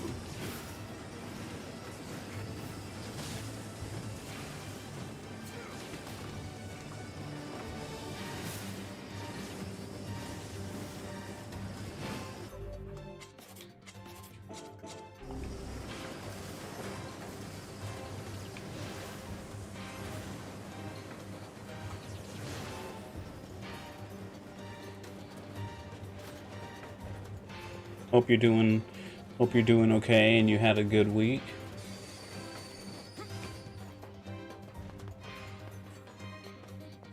My shout out command broke.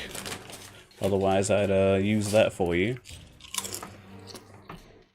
Instead, when I do, while it's cool that it blows up your avatar,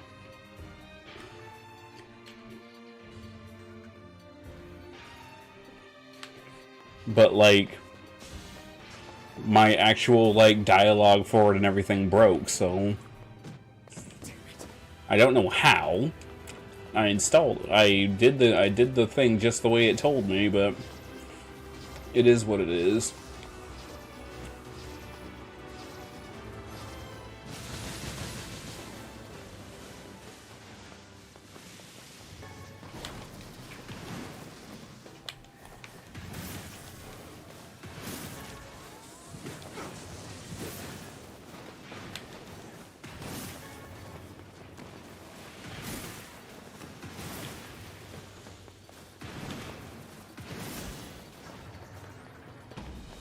Guess I can toss on another 30 minutes for the stream, because I was actually thinking about ending it as soon as I got through with this segment here, but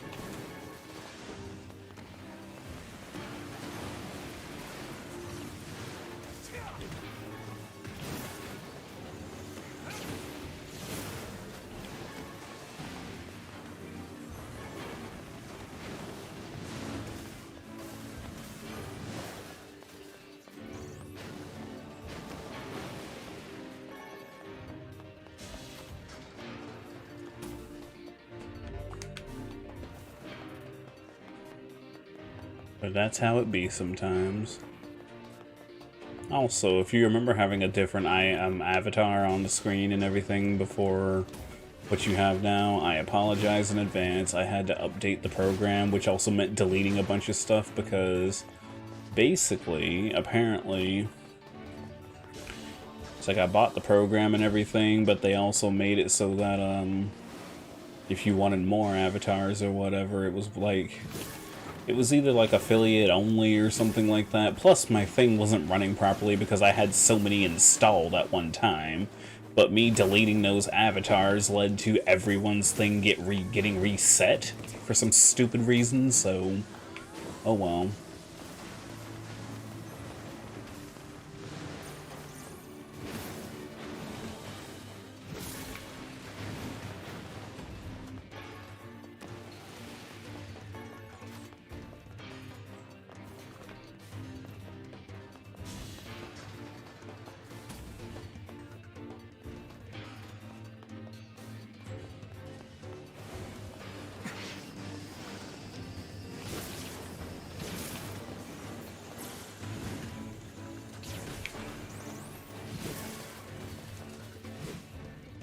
So, it's like the gameplay in this game is actiony enough.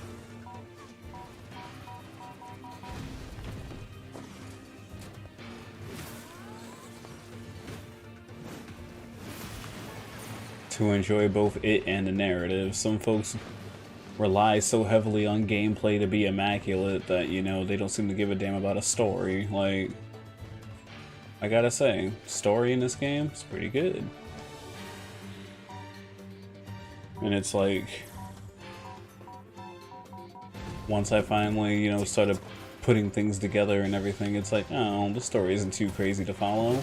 Because, you know, some games out there, they go so ham on their storytelling, thinking that it's like, yo, did it really need all these twists and turns?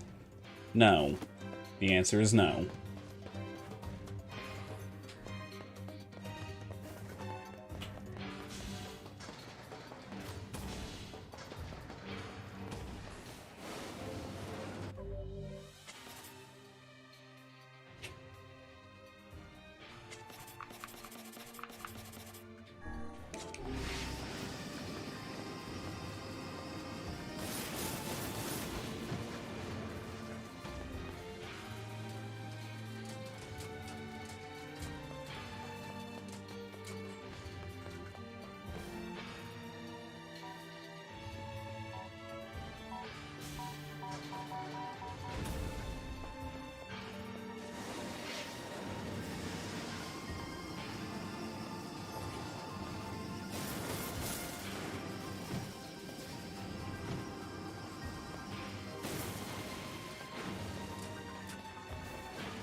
That works.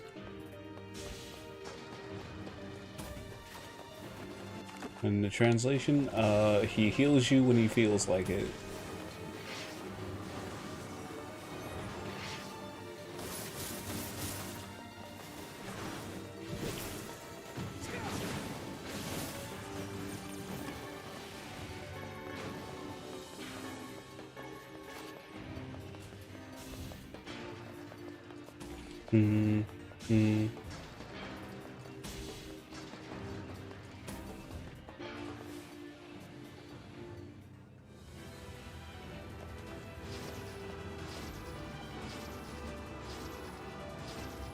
Charging up my strength.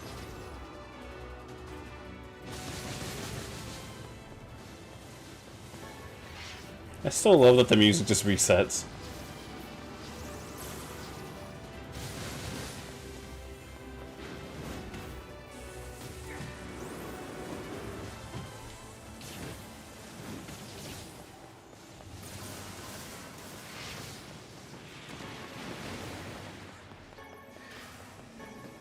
And now we wait.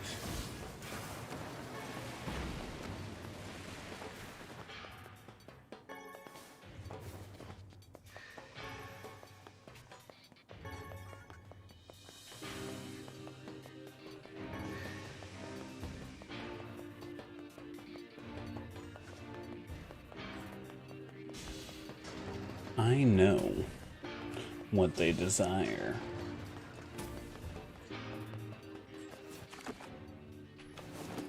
You're mine now.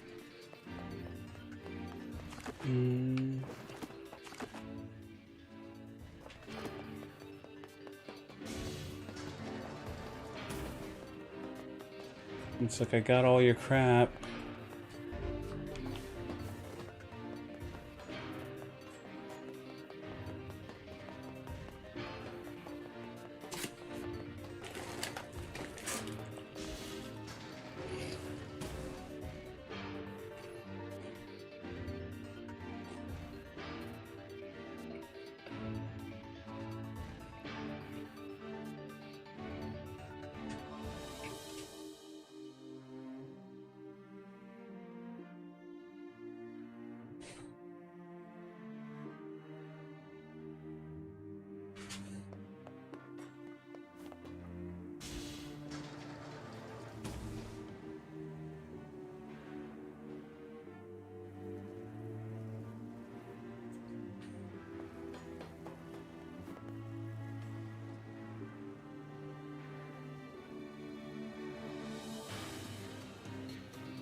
Do I really have to go all the way back?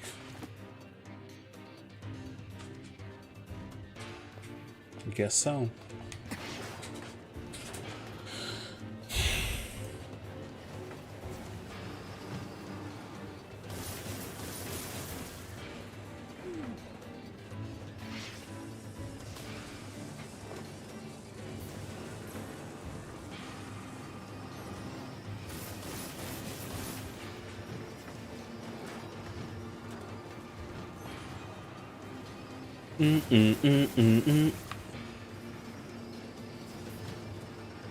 Ooh.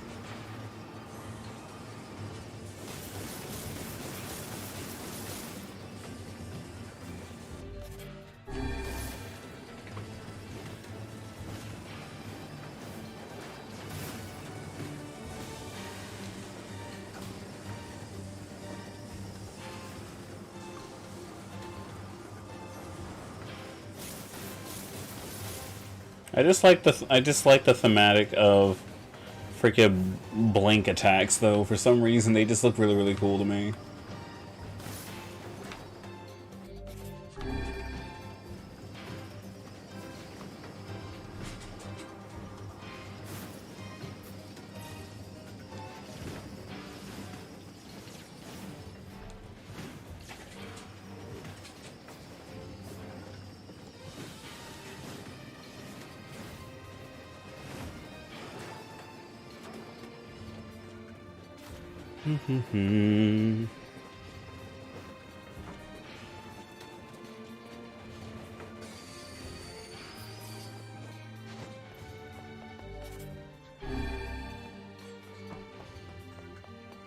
You know, kinda is like, did you miss me?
God damn it.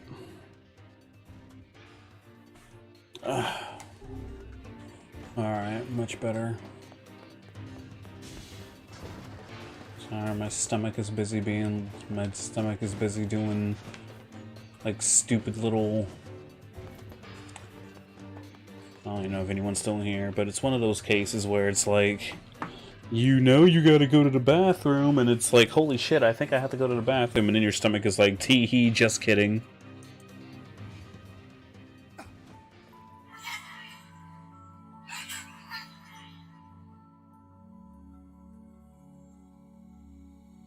A large seagoing vessel that carries freight and passengers over bodies of water.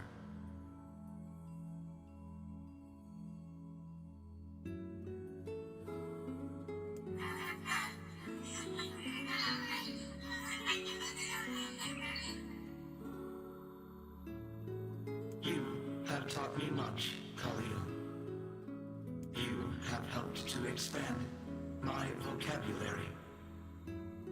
You have instructed me in the ways of the outside world.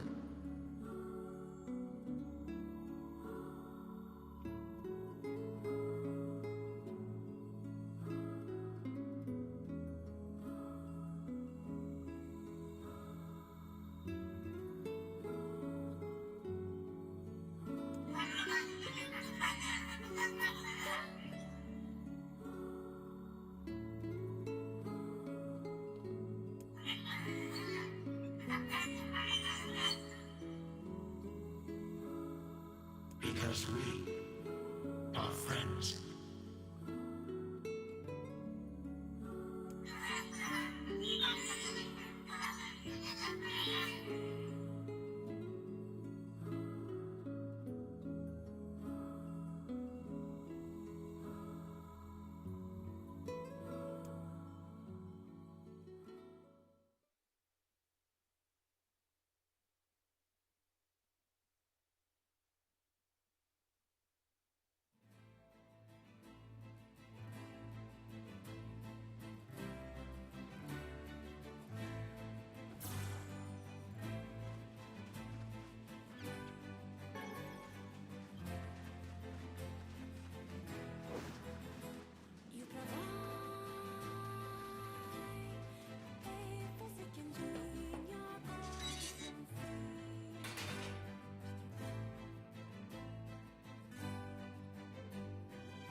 That's some pretty... I'll start up, and since you did me a favor...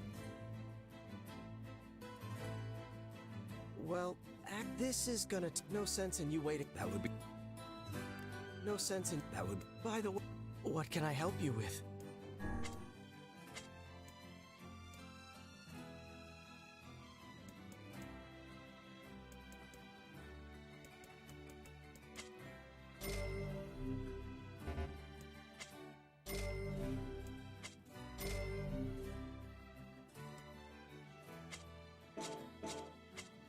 Come.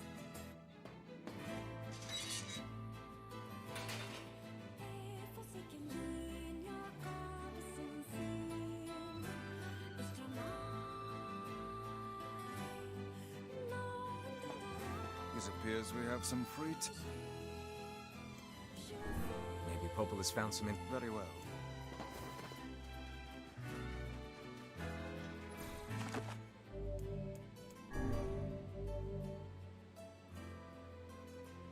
Alrighty, that's going to be all for tonight. I appreciate you for hanging out with me. If you're new to the channel,